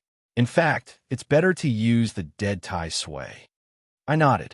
Nangong's words confirmed my speculation. The Tai Sui was alive and dead, just like other ordinary creatures. However, I was still a little puzzled. I asked him, why is it better to use the dead Tai Sui? Nangong smiled. Take the method I just mentioned. Using the soul to refine the newly born Tai Sui in advance is actually a process to weaken the Tai Sui's soul so that the three souls can combine with the Tai Sui. In fact, it's a last resort. The Heavenly Master doesn't have the strength to resist the living Tai Sui, let alone combine with the three souls. However, the dead Tai Sui's body still has great power, and it doesn't have a soul. The difficulty of combining with the three souls is greatly reduced. Moreover, if it's successful, the Heavenly Master can use his soul to control the Tai Sui's body. It's even more powerful than a living Tai Sui with a damaged soul. I understood now. After thinking for a while, I asked Nangong, since it's not difficult to combine the three souls with the Tai Sui's corpse, and I happen to know where to find the Tai Sui's corpse, do you want to deal with it later? Nangong shook his head. The people of Incorpse sect are not easy to deal with. Moreover, I don't need it. In fact, I have a Yang God Tai Sui, but it was destroyed for some reason. The Yang God Tai Sui only has one chance in its life. After it was destroyed, the three souls were also seriously injured, and they couldn't combine again. It was destroyed. I rolled my eyes. Even the Yang God Heavenly Master can't destroy the Tai Sui's corpse, right? How could that be? Nangong smiled, but he didn't look sad. He shook his head and said, my Yang God Tai Sui isn't a corpse. It's a living Tai Sui. Moreover, it wasn't destroyed by someone else. I destroyed it myself. As for the reason, it's not convenient for me to tell you now. You should pay more attention to the situation when you condense the Yang God Tai Sui in the future. I didn't say anything for a long time. I couldn't understand why Nangong would destroy his own Yang God Tai Sui. Moreover, it was a living Tai Sui. There were only 4 living Tai Sui in this world. I thought it was a miracle that I had met Xiao Jin. I didn't expect that Nangong would also have a living Tai Sui. Although I was curious, I didn't ask further. Although Nangong had a cheeky face, he had strong principles. If he said it wasn't convenient for me to tell him more, he wouldn't say a word to me. It was useless for me to ask him again. After a moment of silence, I smiled and said, I'm still far from the Heavenly Master realm. Condensing the Yang God is too vague. It's still early. It's late. Nangong shook his head. The method I just mentioned to get the Yang God Tai Sui is real. Although it's rare to find the place where the Tai Sui was born in ancient times, there are ways to do it. For example, the divination sect's inherited magical tool can do it. I didn't understand. After a while, I opened my eyes wide and turned to look at Nangong. I was speechless. It turned out that Nangong had borrowed the divination sect's inherited magical tool in Mount Huang Guanshan for this purpose. Nangong looked at my expression and smirked. Don't be so excited. Even though this method is a shortcut, whether or not you can succeed will depend on your luck. Back then, I'd also used this method to obtain the Yang God Celestial Master. I still remember the pain and hardships that I had gone through. When the time comes, don't give up because you can't stand the pain. If you do, I'll die of anger. I opened my mouth, but didn't know what to say. Nangong had found me a living Tai Sui. I was wondering why the method he used to condense the Yang God Tai Sui sounded so familiar. It turned out he had experienced it himself. After a long time, I gave him a wry smile and nodded. Don't worry, I can't do anything else, but I can endure hardships. Anyway, the Metaphysics Society has captured us. Our lives are in danger. It's hard to say if we can survive until then.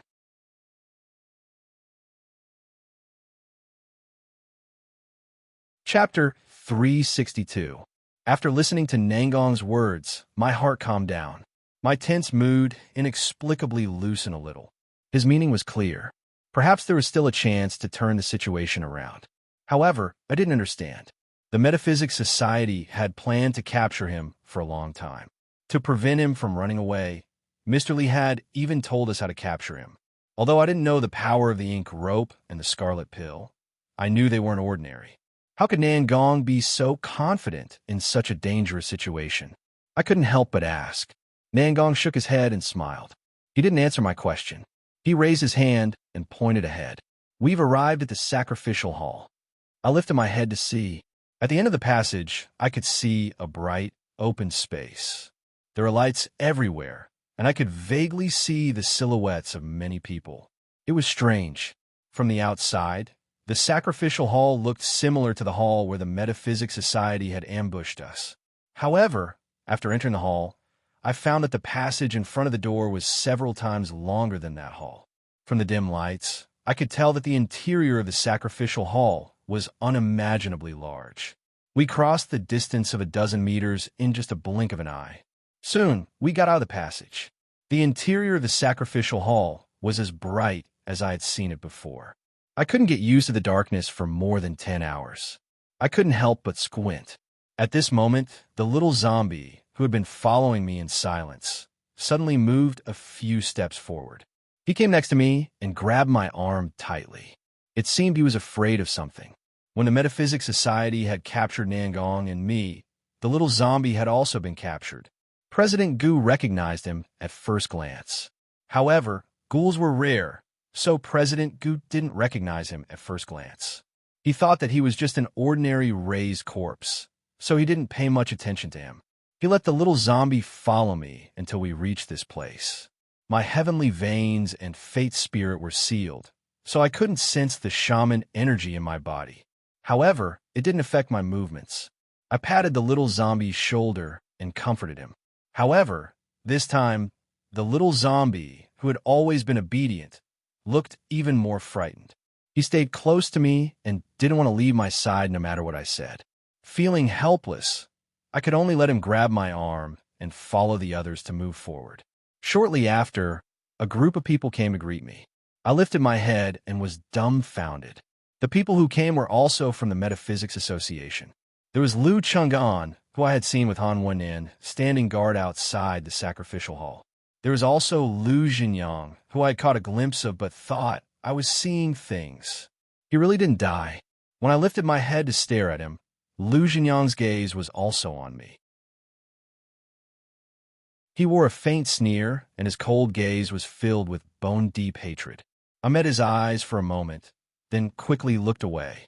Although I couldn't use my cultivation for the time being, I could still see that there was no Dao Qi around Lu Jinyang's body. It was the same as what I thought when I tried to kill him in the arena of the Metaphysics Association. The Liu clan did save him, but his heaven's veins were completely destroyed and his cultivation was gone. He was now a cripple. There was no difference between being alive and being dead. There were many people in the sacrificial hall.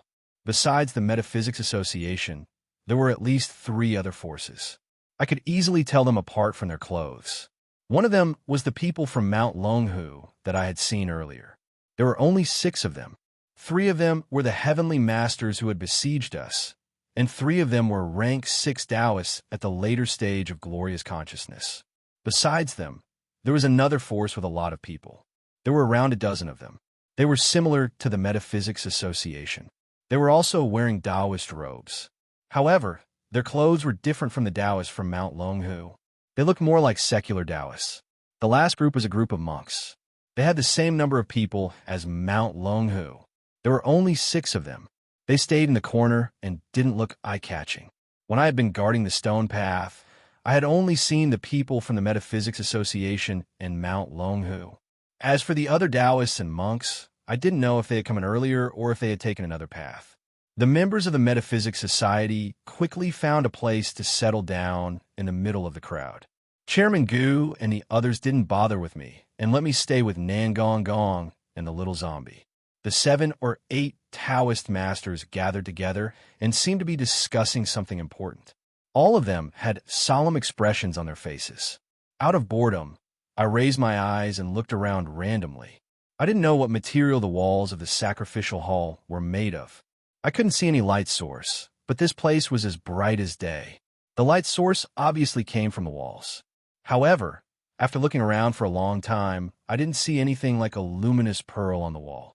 Instead, the whole wall was shining brighter than a luminous pearl. Besides the strange light source, the architecture of the sacrificial hall was also strange. We had entered a door and passed through a long and narrow tunnel. Now, there was another door in front of us. There was no door panel on it, only a dark hole. I tried my best to look inside, but I couldn't see anything. In addition to this doorway, there was a round hole on the ground on both sides of the wall. The holes were not big, only about 1 meter in diameter. However, there was a black aura above the holes, making them look exceptionally strange. While I was carefully observing the surroundings, I suddenly heard a voice. "Zhou, long time no see." I turned around and saw Lu Jinyang sitting cross-legged next to me. He was looking at me with a gloomy expression. I smiled and turned back, saying softly, "Congratulations, you managed to keep your life." Lu Jinyang quickly followed up, "Yeah, I'm quite lucky, unlike your parents who died just like that. There's no room for redemption at all." I didn't even turn around. I just shook my head gently and ignored him. His words were indeed vicious, but I didn't need to be angry at a cripple. Lu Jinyang saw that I didn't reply and suddenly chuckled. "What? You've been caught, and you don't even dare to be angry? That's right. You're a remnant of the shaman race. After being caught, I'm afraid you won't be able to live for more than a few days. At this time, you're only worried, right? It's such a pity. I was going to kill you myself." His behavior was strange, as though he was purposely provoking me. Although I didn't know why he was doing that, I was getting impatient. I turned to glance at him and shook my head. "I advise you not to have such wild thoughts in the future. Previously, you've thought about it a few times, but the result was worse and worse. Now that you're a cripple, it's not good for you to have such unrealistic fantasies." Lu Jinyang's tolerance wasn't as good as before. His eyes instantly turned red when he heard that. He raised his hand and slapped my face. He said in a sharp voice, "So what if I'm a cripple? You're going to be a dead man soon. Even now, your Tianmai is sealed and you can't use the power in your body. What's the difference between you and a cripple?" I chuckled. "The difference is that my body is still at the later stages of glorious memory. Even if I stand here and let you hit me, the one that hurts in the end will be your hand and not my face." "You." Lu Jinyang was furious. He sat there and panted. He couldn't say a word for a long time. After a while, he spoke again. "I didn't come here to quarrel with you. I want to make a deal with you." I turned and looked at him playfully. I shook my head, "But I don't want to make a deal with you." That fellow's face seemed to have the word conspiracy written all over it. Although I didn't know what he was planning, the current situation was extremely complicated. I didn't want to complicate things further. Lu Jinyang didn't get angry this time, nor did he open his mouth to speak. Instead, he smiled and lowered his head to write the words Yi Pian Pian on the ground in front of me. I was stunned. Lu Jinyang continued, "As long as you tell me one thing, I will tell you her exact location. How about it?" I hesitated for a moment before I lifted my head to look at Nangong. He was resting with his eyes closed. He didn't seem to have heard my conversation with Lu Jinyang. I turned and stared into Lu Jinyang's eyes. After a few seconds, I nodded. "What do you want to know?" Lu Jinyang lifted his head to look in President Gu's direction. Then, he pointed at the corner on the right where there was no one. He said softly, "There are too many people here. Let's talk over there." Then, he stood up and walked in that direction. I stood up and glanced in President Gu's direction. The Metaphysics Association's heavenly masters were still discussing, and no one was paying attention to us. I followed behind Lu Jinyang. Soon, we reached the side of the pitch-black hole. Lu Jinyang seemed to be very interested in the hole. He didn't care about the black smoke at the top of the hole. He moved to the side and looked down. I was originally wary of the black smoke, but seeing that he didn't seem to care about it, I thought that it was fine. I walked to his side and asked anxiously, "What do you want to know?" Lu Jinyang retracted his gaze from the hole in the ground and turned to look at me. He didn't answer my question. Suddenly, he reached out and tore open his shirt, revealing a hole on his chest. He smiled and asked me, "When you used that silver talisman to hurt me, the wound you saw should be different from the one you saw now, right?" I looked up and saw a bowl-sized hole on his left chest. There was a layer of red skin inside the hole, and 2 pieces of his sternum could be seen. Below the sternum, there was a piece of red skin that was pulsating.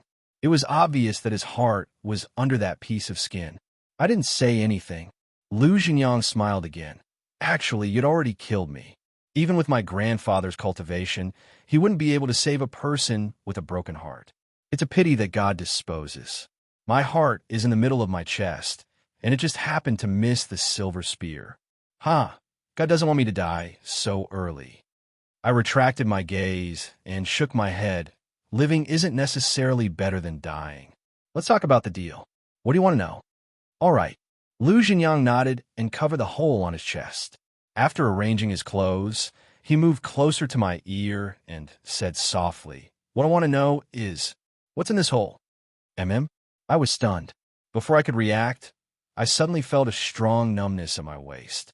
My body instantly went limp. If I don't kill you personally, how can I be satisfied?" Lu Jinyang's cold laughter resounded in my ear. Then I felt someone kick my calf. I instantly lost my balance and fell forward into the hole that was emitting black smoke. Stop.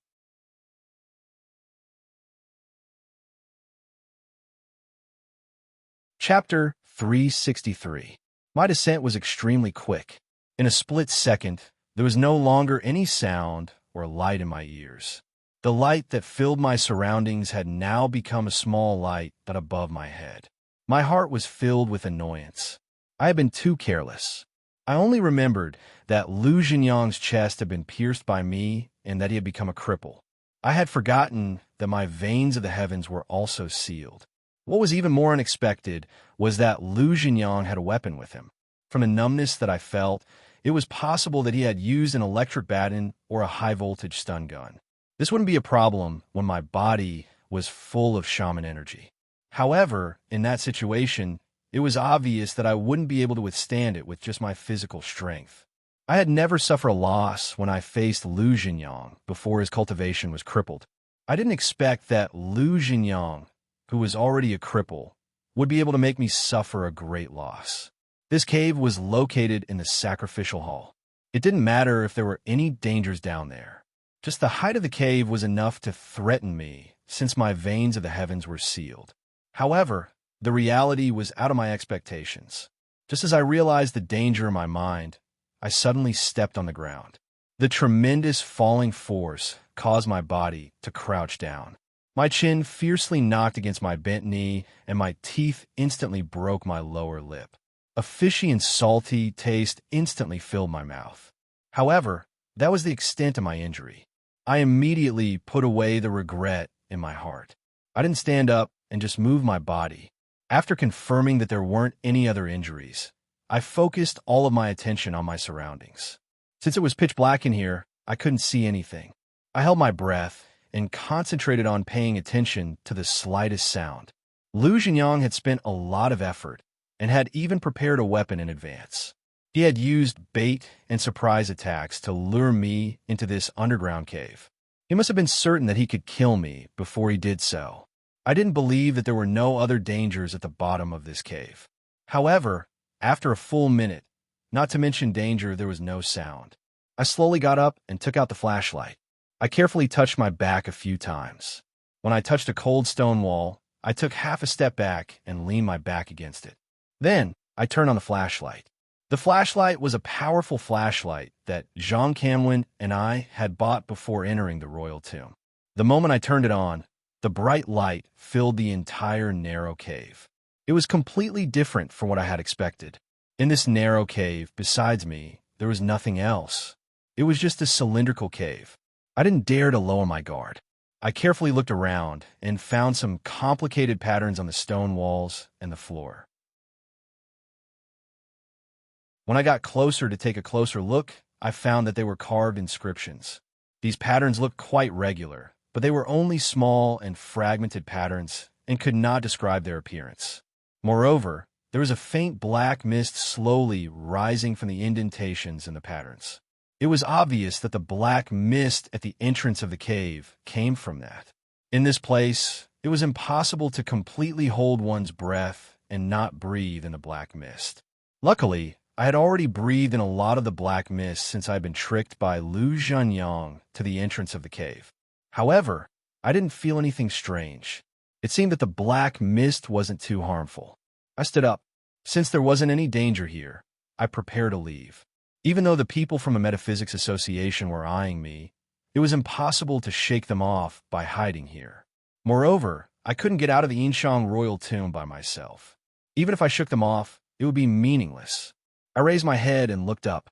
From the light above, the bottom of the cave was about 20 meters from the ground. This distance was just right. With my current 4-star body, I could barely resist it. If I went any deeper, I was afraid that I would have been injured. If I want to climb up, it wouldn't be a difficult matter. Although the walls of the cave were very smooth and there weren't any footholds for me to climb, the cave was narrow and only a meter wide.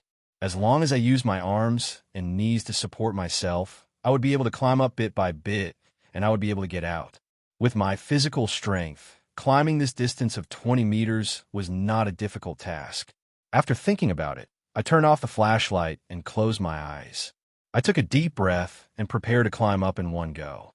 However, when I closed my eyes, I suddenly felt something strange. It wasn't that there was any danger in the surroundings, but that after I closed my eyes, I could see the black mist again. This was very abnormal. I had turned off the flashlight, and the surroundings were pitch black, let alone the dark energy that had merged with the darkness. Even if it was a piece of white paper, I wouldn't be able to see it. Moreover, I had closed my eyes, so how could I see the dark energy? However, I did see it. Perhaps see wasn't the right word to describe it, but I felt as if I had seen it. What was even more strange was that after I opened my eyes, that feeling disappeared. I couldn't see the black mist anymore. What's going on? I tried a few more times, but the feeling didn't disappear. Instead, it became more obvious. I slowly figured out some things in my heart.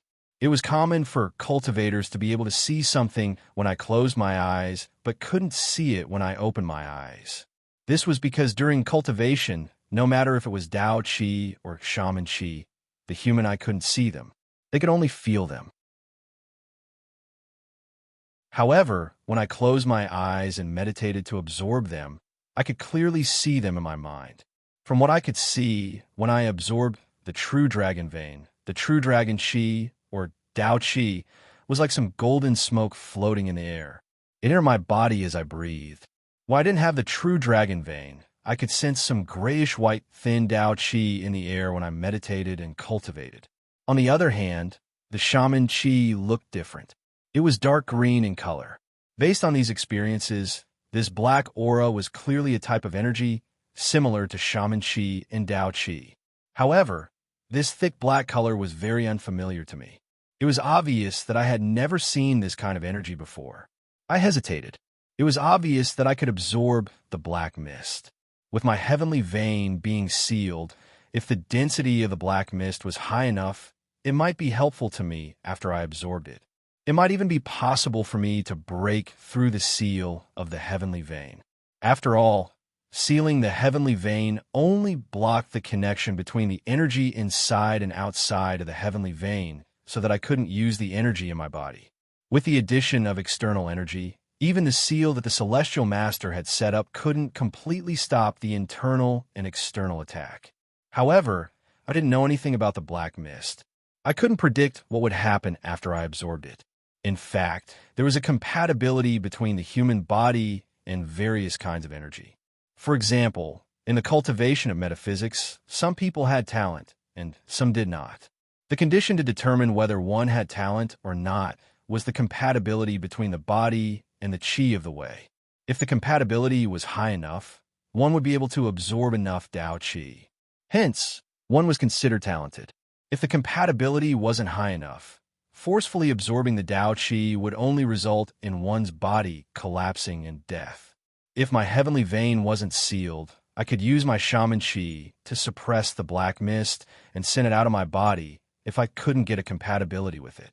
It wouldn't cause any harm to my body. However, I couldn't use the shaman chi in my heavenly vein. After absorbing the black mist, I couldn't feel the compatibility. If the compatibility wasn't high enough, the black mist would start to destroy my body. I wouldn't be able to use my shaman chi to suppress it. By then, my life might be in danger. While I was hesitating, I closed my eyes again and sensed the black smoke floating in the air. I reached out and gently grabbed a few wisps of it. I felt the black smoke twirling and pulsating in my palm as though it was a living spirit. Suddenly, I thought of the mural that I'd seen on the stone path. I thought of the person who looked exactly like me in the mural. I also thought of the Jing ghost in the cave in the orchard in Shenzhen, as well as the strange way the Jing ghost had touched my face. Although I hadn't thought much about it, I knew that the Yinshang Royal Mausoleum was related to me. It was just like the door at the end of the stone path. Zhang Kanwen, who had temporarily reached the Celestial Master's realm, couldn't push it open no matter how hard he tried. However, I had opened the door with a gentle touch. It seemed that my luck had always been good here. Since that was the case, it might not be a bad choice to gamble on my luck.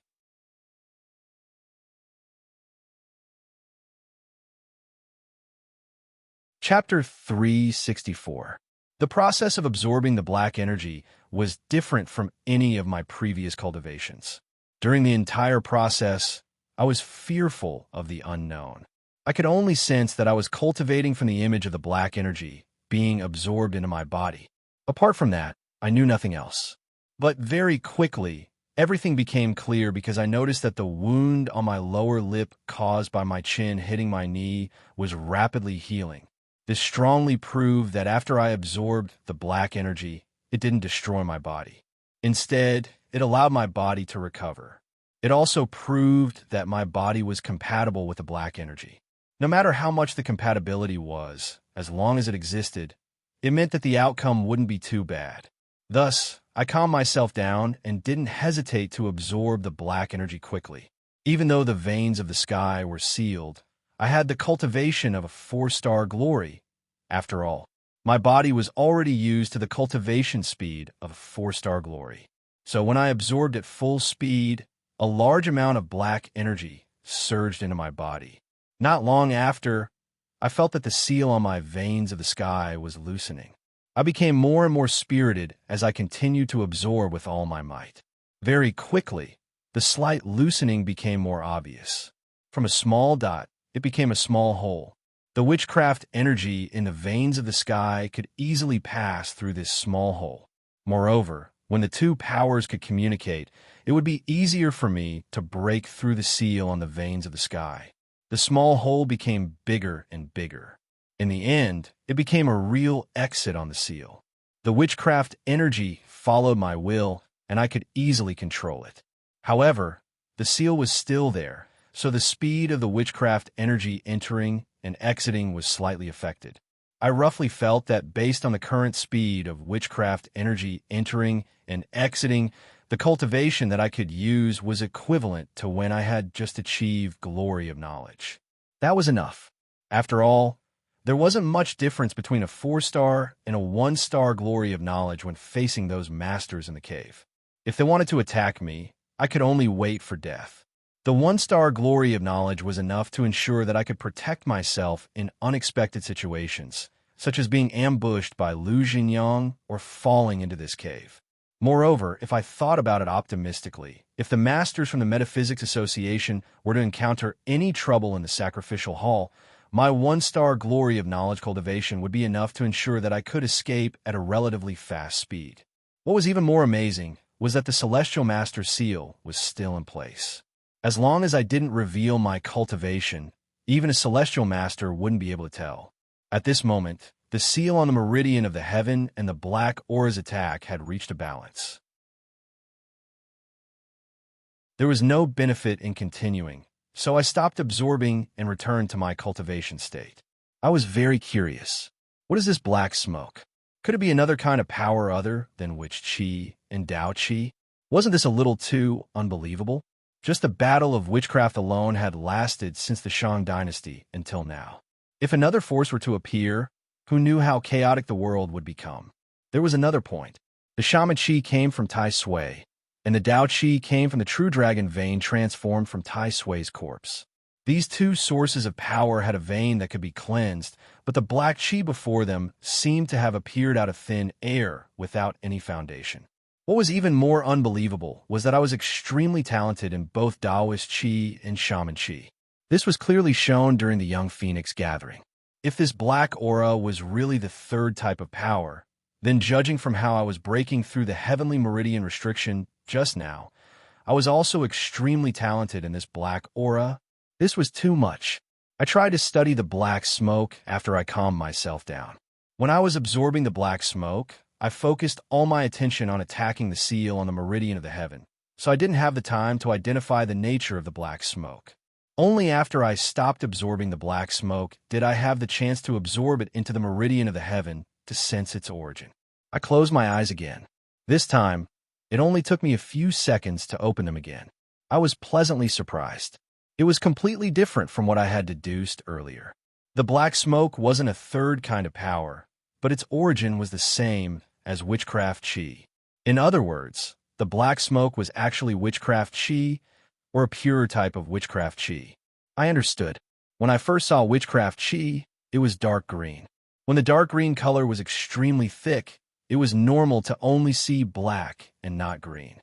Witchcraft qi was the main power of my cultivation. Putting aside the fact that it had helped me break the seal on the meridian of the heaven, after absorbing the black smoke, it would be of great help to my cultivation. Previously, with the help of the Tai Sui's corpse in the cave in Shenzhen, I already had the cultivation of a 4-star glorious consciousness. If I absorbed a large amount of the black smoke, it wouldn't be difficult for me to reach the late stage of glorious consciousness. After all, the black smoke was much thicker than the witchcraft qi on Tai Sui's body. It was just like how the gray Dao qi in the air was different from the golden true dragon qi on the true dragon vein.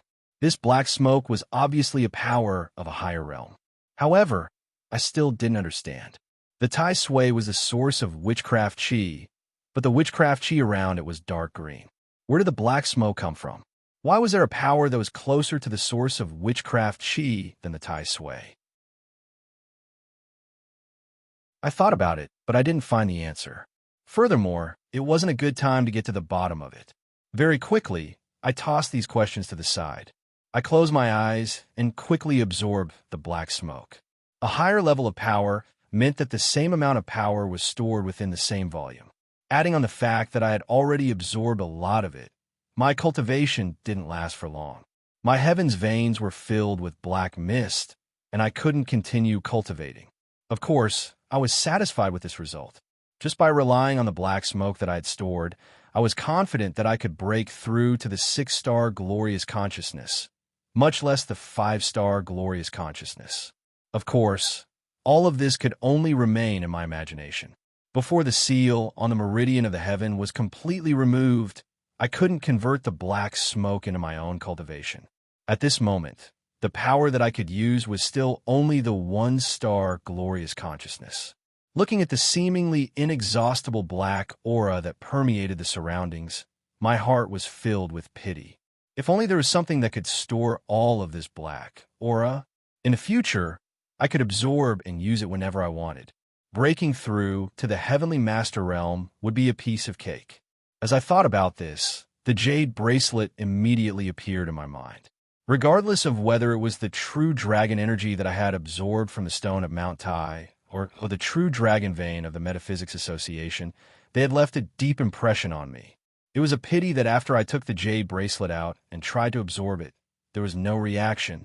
I didn't know if it was because the jade bracelet didn't have the ability to absorb witchcraft energy, or if it was because of Jinren Guan's 5 Emperor coins that sealed the jade bracelet's absorption ability. In any case, I could only give up and toss this thought to the side. I raised my head and prepared to leave this place. I used my arms to support myself on both sides of the stone wall and climbed upwards. After the meridian of the heaven seal was opened, I didn't actually need to use this method. I could easily climb up with just a spell or a talisman. However, in order to hide the fact that I had recovered my cultivation, I had to use this stupid method so that the people from the Metaphysics Association wouldn't be able to see through me. Even so, the recovery of my cultivation made it easier for me to use my physical strength. In just half a minute, I had climbed more than half of the distance and arrived near the entrance of the cave. The moment I was about to climb out of the cave, I heard the voices of the people on the other side of the cave. The first was Lu Xiang's angry voice. He was obviously reprimanding Lu Xingyang. He scolded loudly, "You evil creature! Do you know that this remnant of the shaman tribe is the person the old president wants? If you kill this person and the old president blames you, who will bear the consequences?" Lu Xingyang's voice followed. He seemed to be very calm, and there was a sense of relief in his voice. He replied, "Grandpa, if the old president asks, I will naturally bear the consequences. I have a blood feud with this person. This time, I came here to be a sacrifice. Although I want to pursue that chance, I know that this is a situation where I will definitely die. I have no other wish in this life. The only thing I can't get rid of is the blood feud in my heart. Now that I can kill Zhou Yi with my own hands, I can die without regrets. Of course, it would be even better if he doesn't die. When I enter the blood sacrifice cave, I will be able to fight with him again." Yu. Lu Xiang seemed to be angry. After reprimanding him a few times, he sighed. When he spoke again, it was as if he was facing President Gu. "This evil creature still doesn't know how to repent. It's because I didn't teach him well. However, Brother Gu, you heard it too. This child came here to seek death. He only has the thought of revenge left in his heart. There's nothing I can do. If the old president blames me, the Lu family will be at the old president's disposal." After he finished speaking, he seemed to have made up his mind and stopped talking. President Gu's voice sounded very quickly. He did not seem to be angry and instead tried to persuade him. "Brother Lu, you're too serious." Although the old president appreciated this remnant of the shaman tribe before, after his identity was exposed, the old president naturally wouldn't care. The reason why he asked for him by name is because he wants to personally confirm his death. "Brother Lu, you don't have to worry. At that time, all the fellow Taoists here will naturally confirm to the old president that this child is dead. I believe the old president won't blame you anymore." Lu Xiang's grateful voice was immediately heard. "If that's the case, I'm extremely grateful. In the future, if Brother Gu has any errands for me, I will definitely..." Before he finished speaking, President Gu interrupted him with a smile. "Brother Lu, you don't have to say anymore. Everyone get ready. The third door is about to open. The Taoists from Dragon Tiger Mountain are still waiting for us to discuss with them. Let's end this matter here." After he made his decision, everyone seemed to be about to leave. I was surprised as I listened from the side. Why did they think that I was definitely dead? Didn't anyone come down to check? Also, the blood sacrifice cave that Lu Xingyang mentioned, was he referring to the cave that I was currently in? Also, why did he say that he wanted to be a blood sacrifice? I couldn't figure out these questions. The people from the Metaphysics Association were about to leave, so it was better for me to come out quickly. Thus, I crawled a few steps and jumped out of the cave. Then, I pretended to be weak and took a few deep breaths. Then I shouted at President Gu and the others, "President, please wait. I'm out." In an instant, everyone stopped in their tracks. They turned around and stared at me as if they had seen a ghost. Especially Lu Jinyang. He was the first to react. He pointed at me and asked with a trembling voice, "That's the blood sacrifice cave. Why aren't you dead yet?" I turned to look at the cave entrance and blinked before smiling awkwardly. This is just a small cave. It's less than 20 meters deep. It's hard to fall to your death.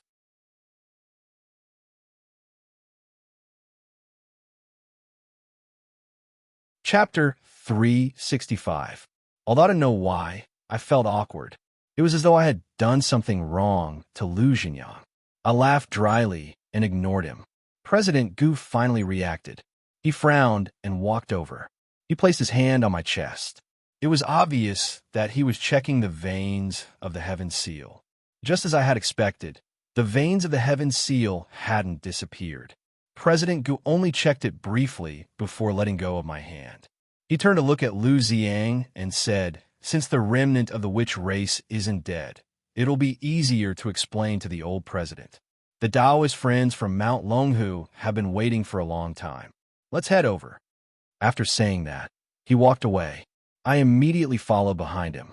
When I passed by Lu Ziang and Lu Jinyang, they were glaring at me with murderous gazes. However, I didn't care. I smiled at them and hastily returned to the Metaphysics Society's encampment. The 6 Taoist priests from Mount Longhu were waiting for us. I didn't mind them and hurried to sit next to Nangong and the little zombie.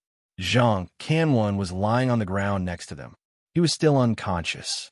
After I sat down, I lowered my head to check on Zhang Kanwan's condition. At this moment, my cultivation had mostly recovered. I could easily sense that Zhang Kanwan's life wasn't in danger. It was just that the wound on his chest was too serious, so he was still unconscious. I relaxed and heaved a sigh of relief. Nangong faintly said to me, "When that person lured you over, I thought that you had already seen through his intentions. Who knew that you would be so stupid? Tell me, what happened in that cave?" His voice was calm.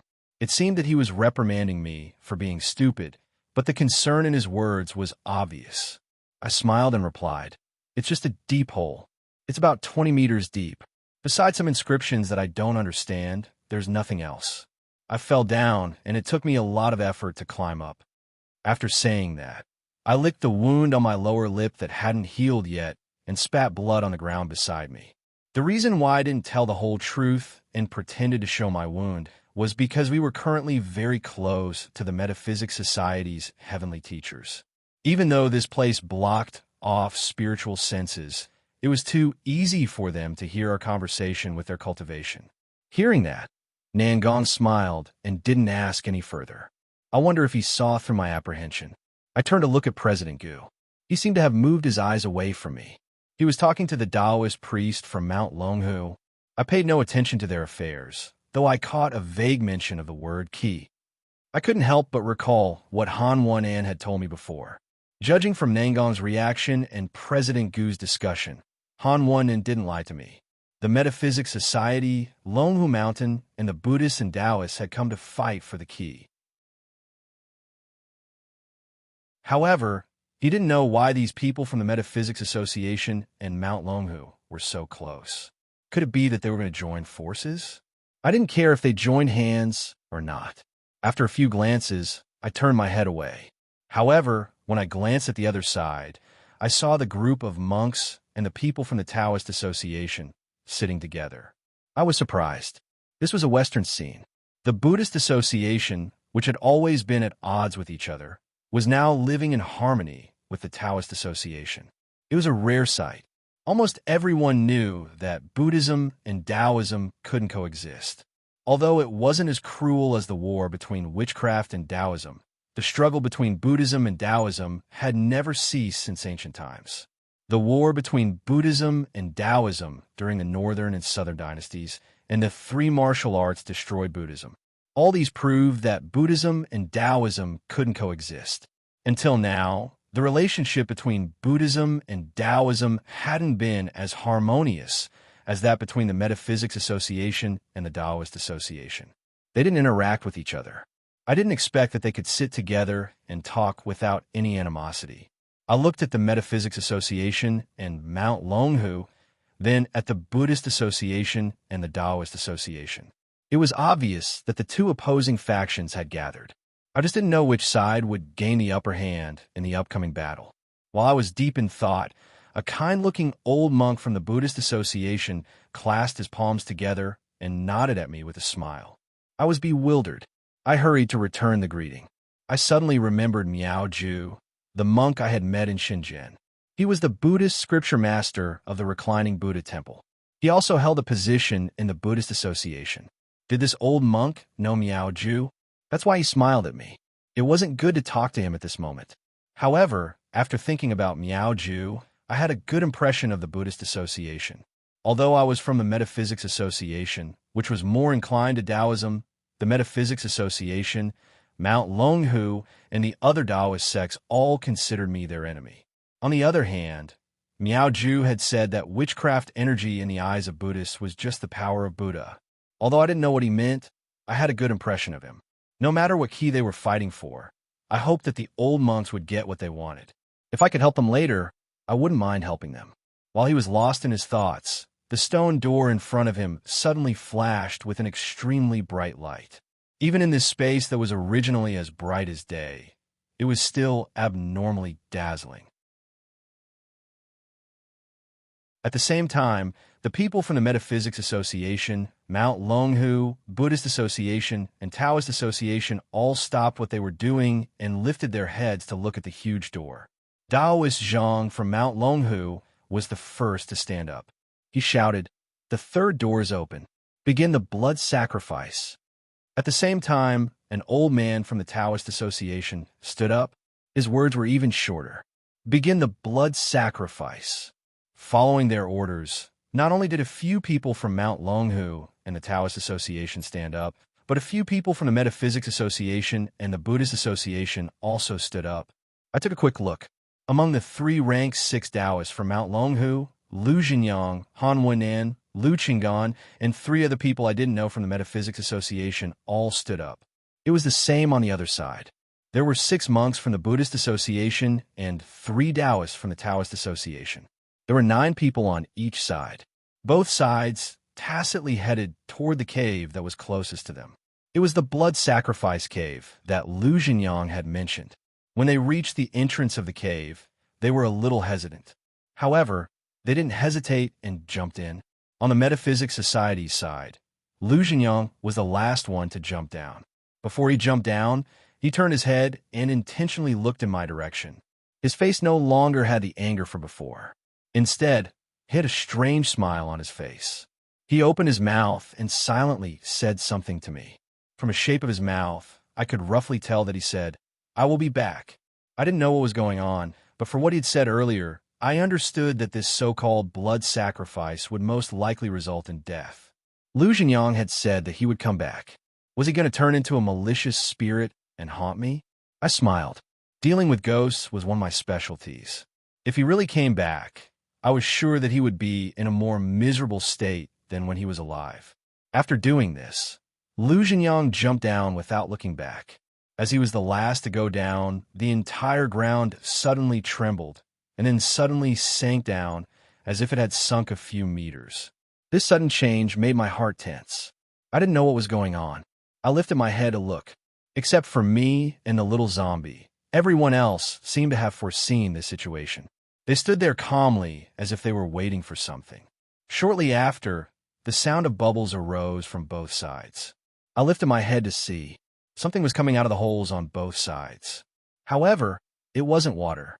It was blood.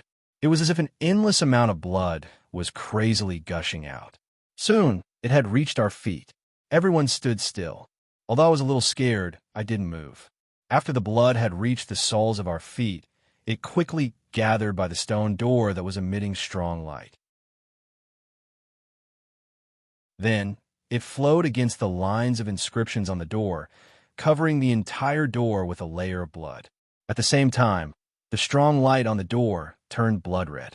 Everyone was bathing in this blood red light, waiting in silence. I didn't know how long it had been. Squeak. No one pushed the stone door, but a slit appeared. At the same time, the light on the door dimmed, and the blood red light disappeared. This time, no one needed to give an order.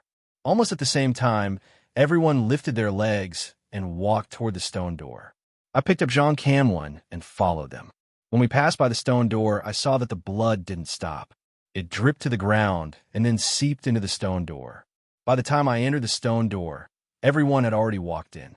They all lifted their heads to look at the ceiling.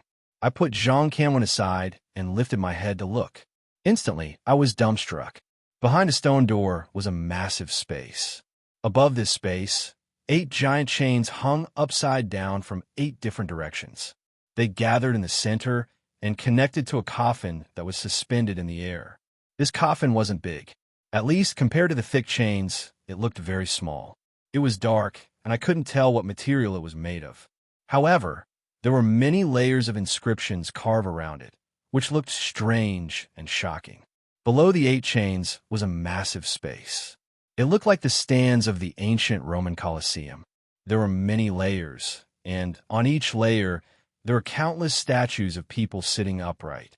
Their eyes were dull as they looked at the coffin in the middle.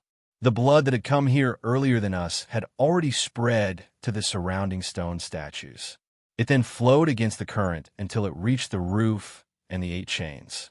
Then it slowly flowed down along the chains. In the end, it soaked all the chains and dripped onto the coffin below. Shortly after, the small coffin was completely covered by the blood. The inscriptions on the coffin seemed to radiate a strange light in the blood, which gradually emitted a blood-red light. When the blood-red light reached its peak, the lid of the coffin made a squeaking sound and fell from the sky.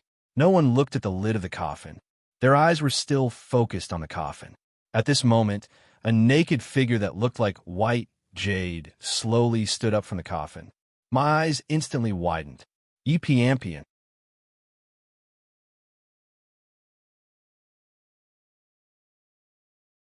Chapter 366. I had never thought that I would see Yi Piampian here. Isn't she on a small island in Penglai, Shandong? This place is Anyang's Inshu, which is thousands of miles away from Yintai, Shandong. What's going on? Moreover, at this moment, she was completely naked, but she stood up from the coffin as if there was no one else around. I turned to look at Nangong and saw that he didn't look surprised at all. Not only him, but the Metaphysics Association's president, Lu Ziang, and the others also didn't look surprised at all. It was as if they already knew about the situation inside the coffin. Nangong lowered his head and looked away, shaking his head at me. That's not Yi Piampian. Not Yi Piampian? I was bewildered for a while and asked, Yi Piaolon? Hasn't she always been with you? Why is she here? Nangong shook his head again. She's not Yi Piaolon either. I had just heaved a sigh of relief, but now I was worried again.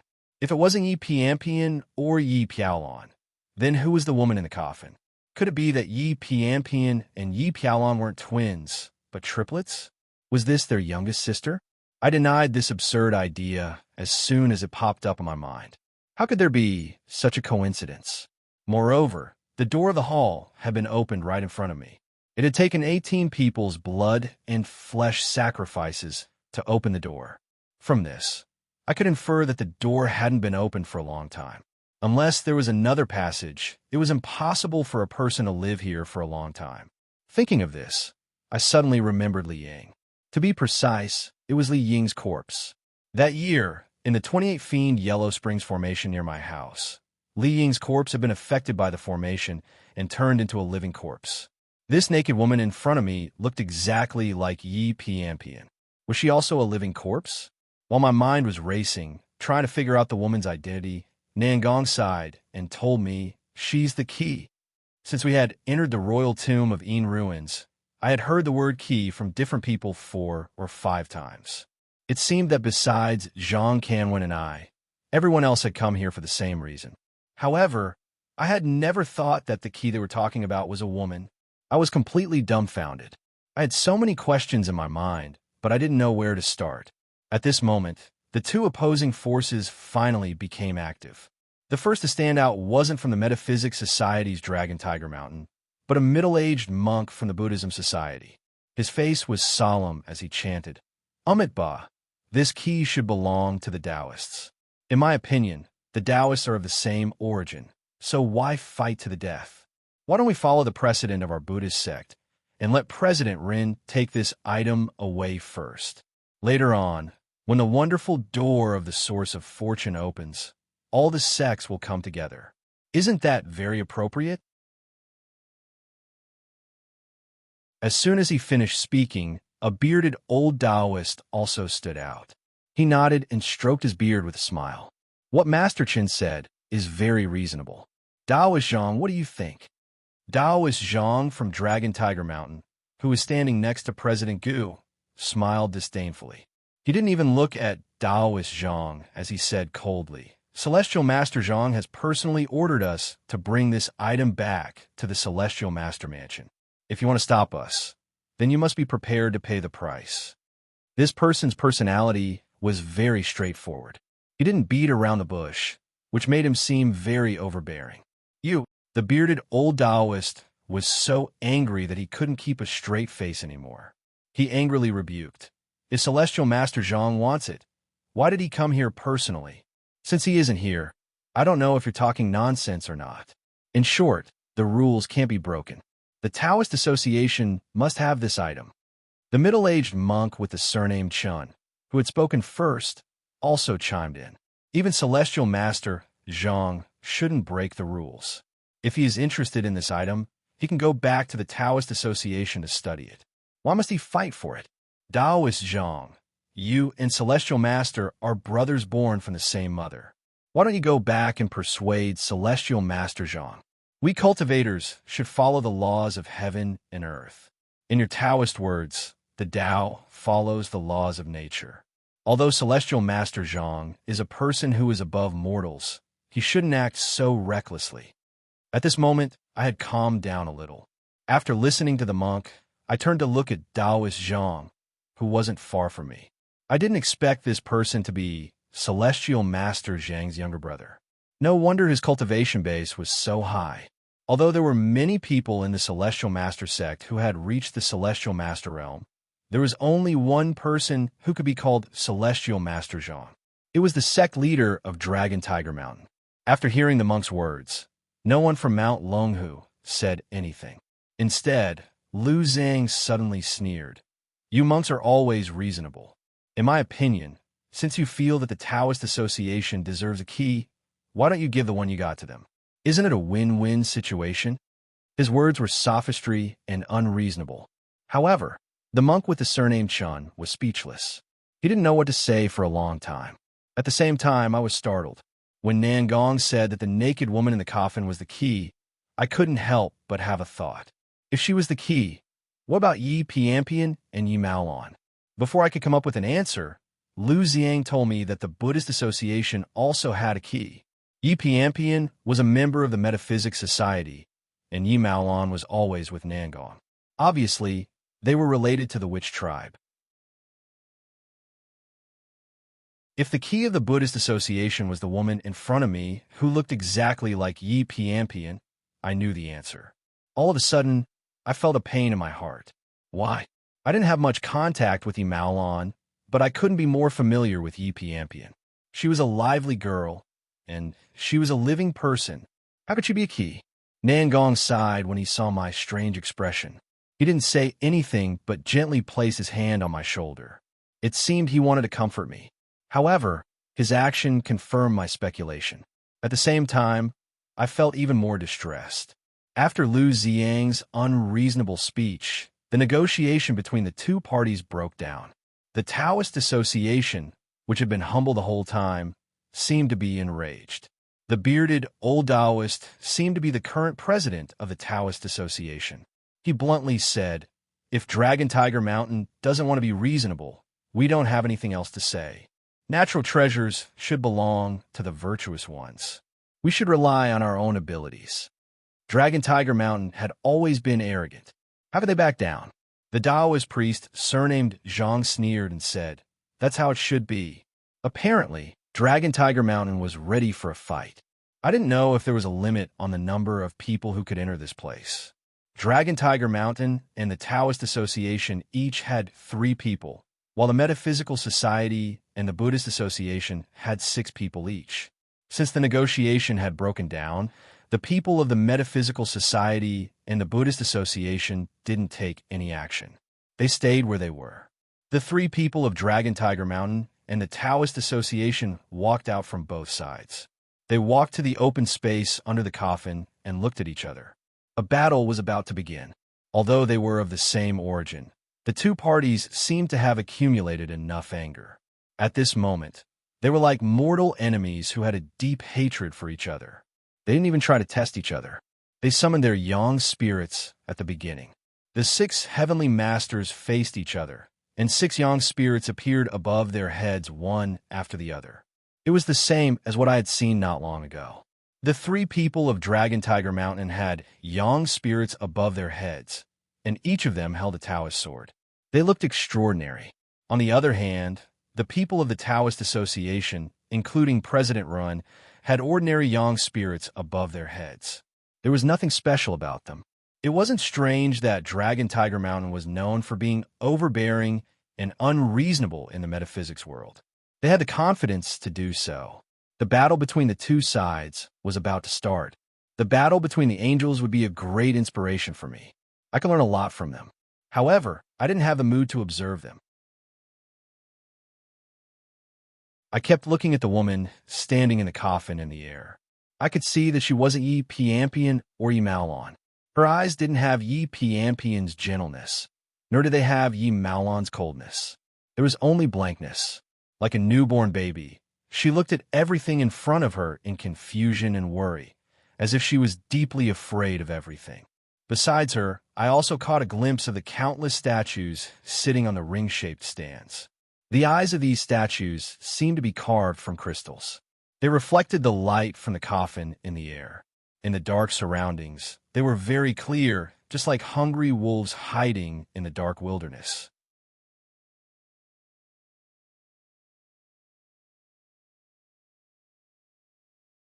Chapter 367.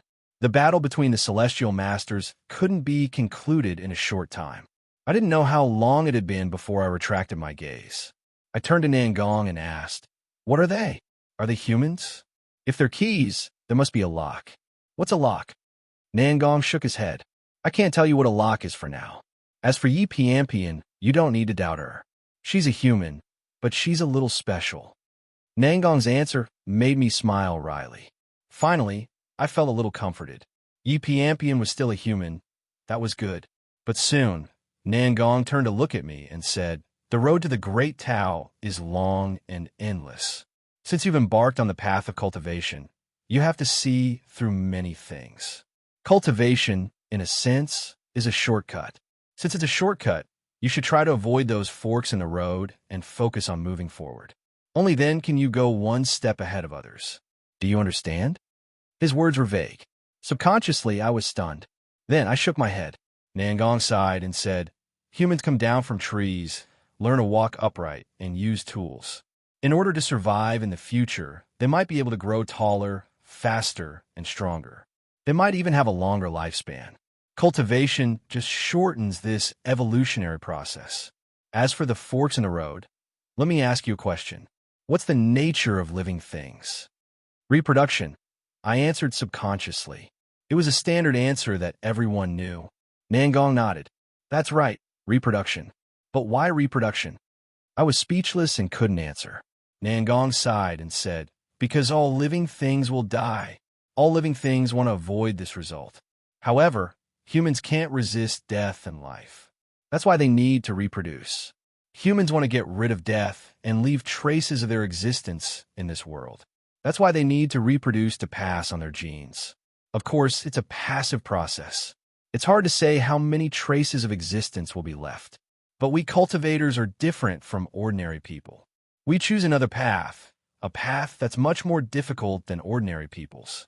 The meaning of cultivation is to get rid of death completely. It's eternal life. It's to let us stay in this world forever. Although this is a road with no end in sight, since we have embarked on this journey, we are different from ordinary people. In other words, we do not need to reproduce. I was stunned for a long time before I gradually understood what he meant. I smiled bitterly and replied, "So, love is only necessary for human reproduction.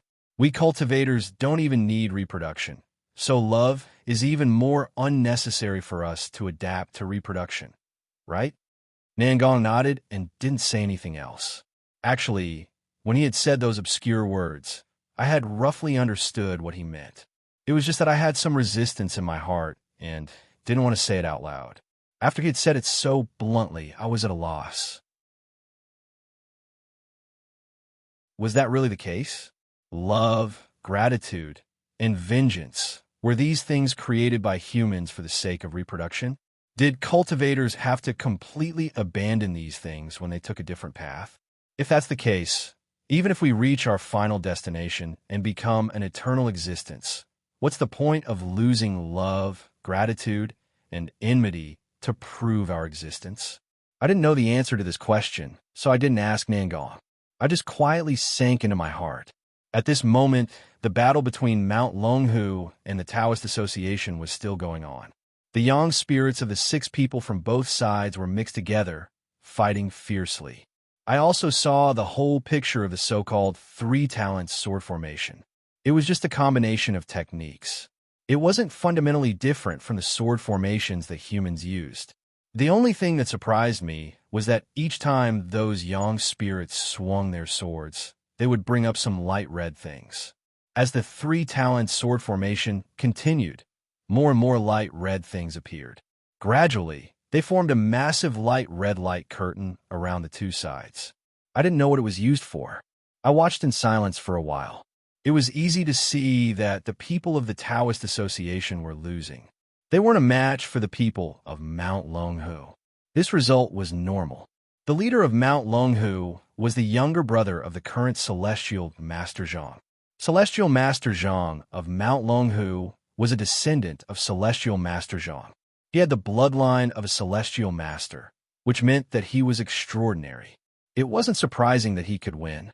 If I could see this result, the people of the Taoist Association could also see it. Soon, the 3 of them took action. As President Run gave his order, the 3 of them hit their chests at the same time. They spurted a mouthful of blood mist.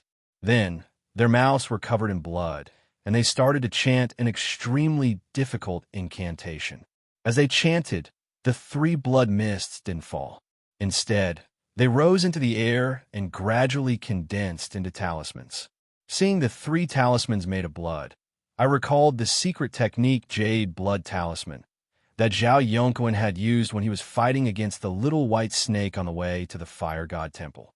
Indeed, the 3 celestial masters of the Taoist Association were using the Jade Blood Talisman. Although the 3 of them had the Yang God Celestial Master cultivation base, they couldn't be mentioned in the same breath as Zhao Yongquan. However, the Taoist secret technique, Jade Blood Talisman, was very magical. No matter who used it, it would have the same effect. It would increase one's cultivation base by 1 level. At the same time, the consumption of the Jade Blood Talisman was the same. It required 10 years of lifespan. Zhao Yongquan had used this technique that day, which was incredible. Now, the 3 people of the Taoist Association made me open my eyes wide. 10 years of lifespan. It wasn't a big deal for a teenager, but the 3 people of the Taoist Association had the Yang God Celestial Master cultivation base, which meant that they were at least 50 or 60 years old. To an old cultivator, there was nothing more precious than lifespan. They were crazy. Although I couldn't believe my eyes, the 3 people of the Taoist Association had given up 10 years of their lifespan to continue fighting. After the 3 Jade Blood Talismans were formed, they quickly fused into their own Yang spirits. In an instant, the Yang spirit phantoms became much more solid, and their power increased greatly. Just now, there was a slight sign of defeat, but it quickly reversed. Instead, it suppressed the Yang spirits of the 3 great celestial masters of Mount Longhu, who had formed the 3 talents sword formation.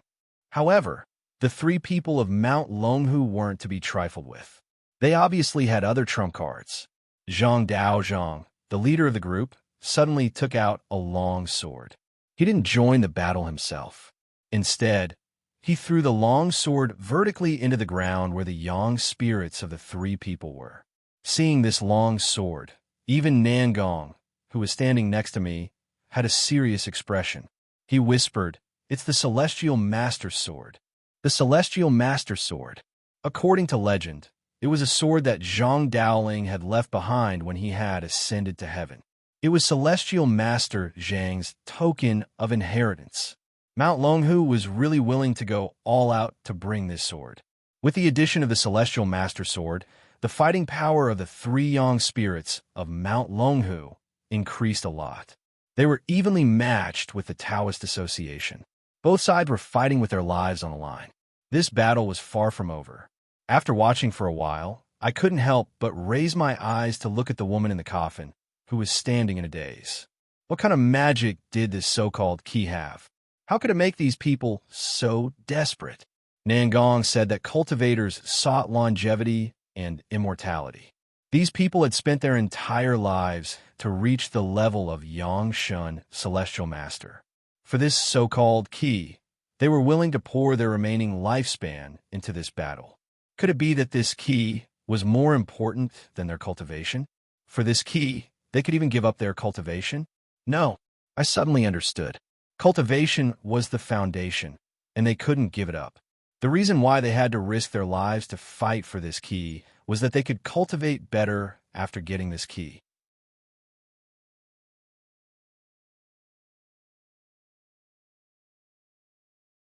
Chapter 368. When Nangong heard my words, he didn't seem surprised.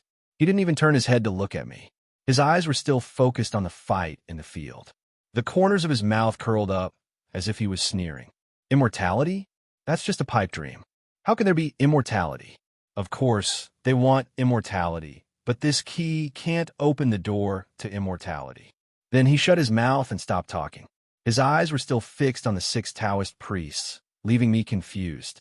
I didn't know if his words had answered my question or not. At this moment, the battle between the people of Mount Longhu and the Taoist Association was still in a stalemate. Both sides had taken out all their trump cards, but they were still evenly matched. There was no clear winner. The people of the Taoist Association were the first to lose their composure. They had used the secret technique of the Jade Blood Talisman. Although this secret technique was powerful, it had a fatal weakness. It couldn't be used for a long time. It would be fine if they defeated their opponents at once, but once their opponents resisted it, as time passed, the power of the secret technique would become weaker and weaker. In the end, they would be dragged down by the secret technique, and they wouldn't be able to maintain their strength. They would lose without a doubt. Thus, the people of the Taoist Association quickly made a decision. The 3 Taoist priests looked at each other, their eyes full of determination. They hit their chests at the same time, using the secret technique of the Jade Blood Talisman for the second time. This time, I wasn't the only one who was dumbfounded. Not far from me, Vice President Gu and the others of the Metaphysics Association also took a deep breath. Obviously, they also found it hard to believe. The first time they used the secret technique was enough to prove that they didn't hesitate to risk their lives. Now, they used the secret technique for the second time in a row. It was no longer risking their lives. It was simply a case of winning or dying. Such a decisive move seemed to have scared the 3 Taoist priests of Mount Longhu. They stood there in a daze, not reacting at all. They let the people of the Taoist Association use the secret technique for the second time. This time, they really started to go all out. After the secret method was integrated with the Yang spirit, because the first secret method was still lingering, the body of a Yang spirit little person expanded more than twice as much as before. Floating in the air, it looked like an adult. With an incomparably fierce momentum, it fiercely attacked the Yang spirit 3 talents sword formation of Mount Longhu. At the same time, their bodies were not idle. Although most of the Tao Qi in their bodies was condensed in the Yang spirit after reaching the Yang God Celestial Master Realm, there was still a small amount of Tao Qi left in their bodies. At this time, the three great celestial masters of the Taoist Association were obviously going to do their best to finish this battle in one fell swoop. An ordinary person risking his life was already dangerous enough, let alone three young god celestial masters risking their lives. Suddenly, the three people of Mount Longhu didn't even have time to defend. The seemingly unbreakable Yang Spirit three-talent sword formation was broken through, and even the celestial master sword that was stabbed into the ground emitted waves of buzzing sounds, as if it could not withstand it. At this time, the three great celestial masters of Mount Longhu finally panicked. After taking out the celestial master sword, they had obviously used up all their trump cards. At this moment, they were no longer able to deal with the Taoist Association's desperate struggle. At such a critical moment, Celestial Master Zhang, who was the leader, did not care about the three people who were risking their lives. Instead, he suddenly turned his head and shouted at the Metaphysics Association, "President Gu, you and I have an agreement. If we don't attack now, when will we?" President Gu was originally watching the battle with a serious expression, but after hearing this, he laughed loudly. "Taoist Zhang, don't be anxious. The Metaphysics Association will naturally not break its promise." After saying that, he flicked his sleeves and led the other 5 celestial masters of the Metaphysics Association to help. Unexpectedly, President Gu was really a man of his word. As soon as he arrived, he immediately took out his celestial master Yang Spirit and rushed toward the 3 huge Yang Spirits. At the same time, he did not forget to instruct the other 5 people to attack the bodies of the 3 people of the Taoist Association. Although the strength of the Metaphysics Association was not strong, and President Gu was the only Yang Spirit Celestial Master, they were a fresh force. At this time, Mount Longhu and the Taoist Association had been fighting fiercely for an hour. Even with the support of the Jade Blood Talisman, they were showing signs of exhaustion. Therefore, the participation of the Metaphysics Association immediately played a decisive role. The 3 huge Yang Spirits did not defeat the Yang Spirits of the 3 people of Mount Longhu. Instead, they were resisted by President Gu and the others. Although they were still in a disadvantageous position, the Taoist Association could not maintain their strength for long. Instead, they were back to a disadvantage. That was not all. The other 5 celestial masters of the Metaphysics Association were the decisive force. The 5 of them attacked together. Although the 3 celestial masters of the Taoist Association were stronger, at this time, their Yang Spirits had come out of their bodies and they had used the secret method of Jade Blood Talisman. They might not be able to gain the upper hand in a one-on-one fight, not to mention that they were at a disadvantage in terms of numbers. Almost in an instant, they showed signs of defeat. Moreover, compared with the fight between Yang Spirits, the physical fight was more dangerous. Even if the Yang Spirit failed in the fight, it would only damage the Taoist Qi. If the Yang Spirit wanted to escape, it was almost impossible for it to stay. However, the physical body did not have the magical power of the Yang Spirit. Once it was seriously injured, it might even be destroyed. At that time, the people of the Taoist Association would not only lose 20 years of lifespan, but they would also become like Yin Nantian. Their Yang Spirits would leave their bodies and be tortured. Moreover, without the secret method, the Yang Spirit could not live alone for too long. The fate of death was almost inevitable. At such a critical moment, the Taoist Association finally sent out a call for help. Under the cover of the other 2, President Rin struggled to get out of the fight. He turned to the Buddhist Association and shouted at the top of his voice, "Great Master Hung Yuan, help me quickly. If we succeed today, the 13 body relics in Minland will belong to you." Obviously, the Taoist Association and the Buddhist Association had an agreement. However, it seemed that they had not reached an agreement during the previous negotiations. Now that they were in a critical situation, they could not care less. They opened their mouths and made a big offer.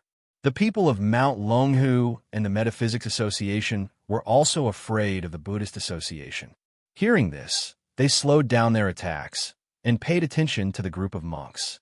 seeing that a fourth faction was about to join the battle. The situation would definitely become even more difficult to control. I was actually quite happy. From a certain standpoint, everyone in the world of metaphysics was my enemy. Their lives and deaths had nothing to do with me. In fact, if both sides were heavily injured here, I might even be able to find a chance to escape. It was a pity that my wishful thinking had ended before it could even begin. Hearing President Run of the Taoist Association asking for help, the monks of the Buddhist Association stood still. Only the monk who had spoken earlier stood up with a smile. He took 2 steps forward, put his palms together, and chanted the name of Buddha. He pretended to be compassionate and said, "Buddha is merciful." Monks abstain from anger and killing. We only wish for the people to live in peace and happiness. Why don't you listen to my advice and stop fighting? Hearing this, President Ren opened his eyes wide as if he could not believe what he had just heard. He pointed at the old monk, his lips trembling for a long time. He was so angry that he even spat out a mouthful of blood. Then, he slumped to the ground. The old monk did not care. He shook his head and said, "Your 2 sects come from the same source. So what if Celestial Master Zhang has the key? When the wonderful door opens in the future, Celestial Master Zhang will take you in for his own sake. Why do you have to risk your lives to fight for it?" After that, the old monk simply took a few steps back, making it clear that he did not want to participate in the fight. Seeing this, the people of Mount Longhu were relieved. Although they had not yet absorbed the yang spirit into their bodies, they temporarily stopped fighting and waited for the situation to develop. President Run, who was sitting on the ground, gritted his teeth and finally made a decision. "Brother Gu, Brother Su, we can't do this. Let's stop here." The other 2 people of the Taoist Association were also silent. They did not speak at all. They just sat down silently, adjusted their breathing, and guided the yang spirit into their bodies. The fierce fight had finally come to an end.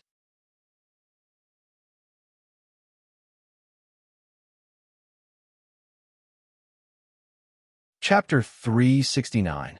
Nangong turned his head and seemed to have read my mind. He shook his head and smiled. "They're a bunch of old foxes. They won't really fight to the point where both sides are injured. Mount Longhu and the Taoist Association don't have a choice, but the Metaphysical Society has a lot of power. They must know what the Buddhist Association is thinking, so they decided to intervene. Anyway, Mount Longhu has Celestial Master Zhang. The Taoist Association is overestimating themselves." His words made me smile wryly. The unwillingness in my heart disappeared in an instant. Nangong was right. Those old foxes wouldn't be so hot-blooded. Only the people from the Taoist Association couldn't see the situation clearly. The others, including Nangong, who had been watching from the side, could guess the result. After both sides stopped fighting, they didn't take any further action. Instead, they sat cross-legged to meditate. It was obvious that both sides had used up all of their energy in the 2 hours of fighting. While they were meditating, the people from the Metaphysical Society and the Buddhist Association were very loyal. They protected each side until they regained their consciousness. The first to recover were the 3 celestial masters from Mount Longhu. They didn't use much energy, so they recovered quickly. After recovering, Zhang Daozhang expressed his gratitude to the Metaphysical Society. Then, he impatiently jumped onto the coffin that was suspended in the air by the 8 chains. He carefully held the naked woman's hand and brought her down. During the whole process, the woman's expression didn't change. She still looked confused and didn't resist when Zhang Daozhang brought her to the ground. Since the 3 celestial masters from Mount Longhu were together with the people from the Metaphysical Society, the woman wasn't far from me. I didn't feel anything when I was far away, but now that she was so close to me and she wasn't wearing anything, I felt embarrassed and turned my head away. I couldn't bear to look at her anymore. On the other hand, the celestial masters from Mount Longhu and the people from the Metaphysical Society seemed to have seen through her. Their expressions didn't change as they calmly looked at her. I didn't feel good. Yi Piampian must have experienced what the woman in front of me had gone through. She had also woken up from the coffin in a daze and was also taken down from the top. They didn't care if she was wearing clothes or not. Maybe in the eyes of the metaphysical society and the people from Mount Longhu, she wasn't a woman, but a key in human form. I couldn't help but think back to when I first heard Yi Pianpian's name in the headquarters of the Metaphysics Association. Everyone had a face full of envy when they talked about her. Han Wenan and Lu Jinyang had even gotten into a fight because of her. Zhang Wenfei had also tried his best to show off in the Young Phoenix Gathering because of her. In the eyes of everyone who participated in the Young Phoenix Gathering, and even those in the lower echelons of the Metaphysics Association, she was undoubtedly a goddess. But who would have thought that in the eyes of those who truly controlled the Metaphysics Association, she wasn't even a person? After this incident, everyone seemed to be waiting for the 3 celestial masters from the Taoist Association to wake up. I also stood there in silence. After 10 minutes, I gritted my teeth and stood up from the ground. I lifted my feet and walked to President Gu's side. In the silence, my movement was very abrupt. Everyone's eyes shifted to me. When I walked in front of President Gu, he frowned and asked, "What's the matter?" I didn't answer him. Instead, I took off my clothes and walked in front of the woman. I answered indifferently. "It's too unsightly for her to be naked like this. Let her wear my clothes." President Gu was stunned. He didn't say anything and turned to look at Zhang Daozhang of Dragon Tiger Mountain. After he nodded, he smiled at me. "You're thinking about Vice President Yi, right?" She's an infatuated person. She's just awakened, so she doesn't know how to dress herself. If you want her to dress herself, you have to help her." I nodded and didn't say anything. I spread out my clothes, held her hand, and carefully put them on for her. Just like President Gu said, she didn't have any concept of wearing clothes. She didn't cooperate, but she didn't refuse. She just let me do whatever I wanted. During the dressing process, because she was naked, it was hard to avoid some awkward touching. She didn't react at all. She didn't even frown. She was like a newborn baby. She just raised her head and looked at me calmly. It took me a lot of effort to put on clothes that were a size bigger than mine. I wanted to take off my shoes and put them on for her, but my feet were much bigger than hers. In the end, I gave up and just took off my socks and put them on for her. The 3 heavenly masters of Dragon Tiger Mountain were watching her very closely. During the whole process, 3 pairs of eyes were staring at me. It was obvious that they were very wary of me. After I was done, I didn't want to stay any longer. I turned around and prepared to leave. However, when I was about to leave, the girl who hadn't done anything all this time suddenly put her hand on my shoulder. My body stiffened. I stopped and turned around again. Her hand was still on my shoulder. She raised her head and looked at me seriously. Her eyes seemed to be more lively than before. She looked at me silently for a few seconds.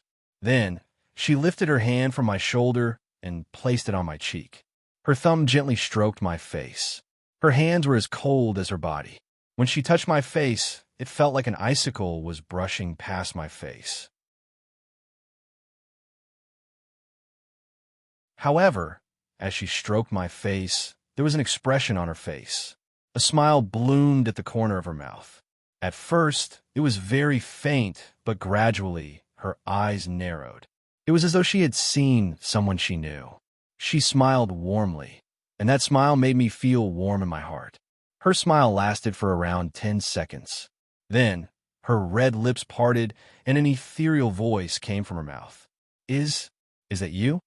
My heart was shaken. I opened my eyes wide and looked at her. It took me a long time to react. Instinctively, I asked, "Do you know me?" President Gu had just said that he had just gained consciousness and didn't know anything. Why did she ask me that? The first thing that popped up in my head was the man who looked exactly like me in the murals. Since she was born in the king's tomb of the Shang dynasty, did she think that I was that person? Who was that person? I was eager to know the answer. However, after I asked, the smile on her face disappeared. Her hand moved away from my cheek. Her face returned to its previous bewilderment. She didn't respond to my question. I didn't want to give up. I carefully asked again. This time, she didn't look at me. Instead, she lowered her head to look at her clothes. It seemed she was curious about those things. I had to give up. I reluctantly left her side and returned to Nangong and Zhang Canwen. After I returned, President Gu and Daoist Zhang followed me. They looked skeptical. It was obvious that they had heard my short conversation with that woman. At this moment, President Run of the Taoist Association woke up. He got up from the ground. President Gu and Taoist Zhang looked at him. After their gazes left, I turned my head and asked Nangong in a low voice, "What's going on? Why does she know me? Does she think that I'm the person in the murals?" Nangong looked at me and shook his head. "I don't know. It's obvious that the person in the murals is the ancestor of the Shang dynasty. But she has nothing to do with the Shang dynasty. I don't understand." His face didn't look fake. Moreover, as we had known each other for a long time, I knew Nangong well. If he felt that he couldn't tell me, he wouldn't lie to me. He would just tell me that it wasn't the right time. It seemed that Nangong didn't know either. I didn't ask more. I sat there and pondered for a long time. However, my heart was full of worries, and I didn't have a clue. They all said that Yi Piampian and this woman in front of me were some kind of key. Actually, I didn't really care what these so-called keys were. I only cared about Yi Piampian. However, this woman's words made me feel that there was some kind of connection between me and her, or rather, Yi Piampian. You're tuning into the Warrior Lore YouTube channel. Don't forget to subscribe and join us on this journey to catch the most captivating stories.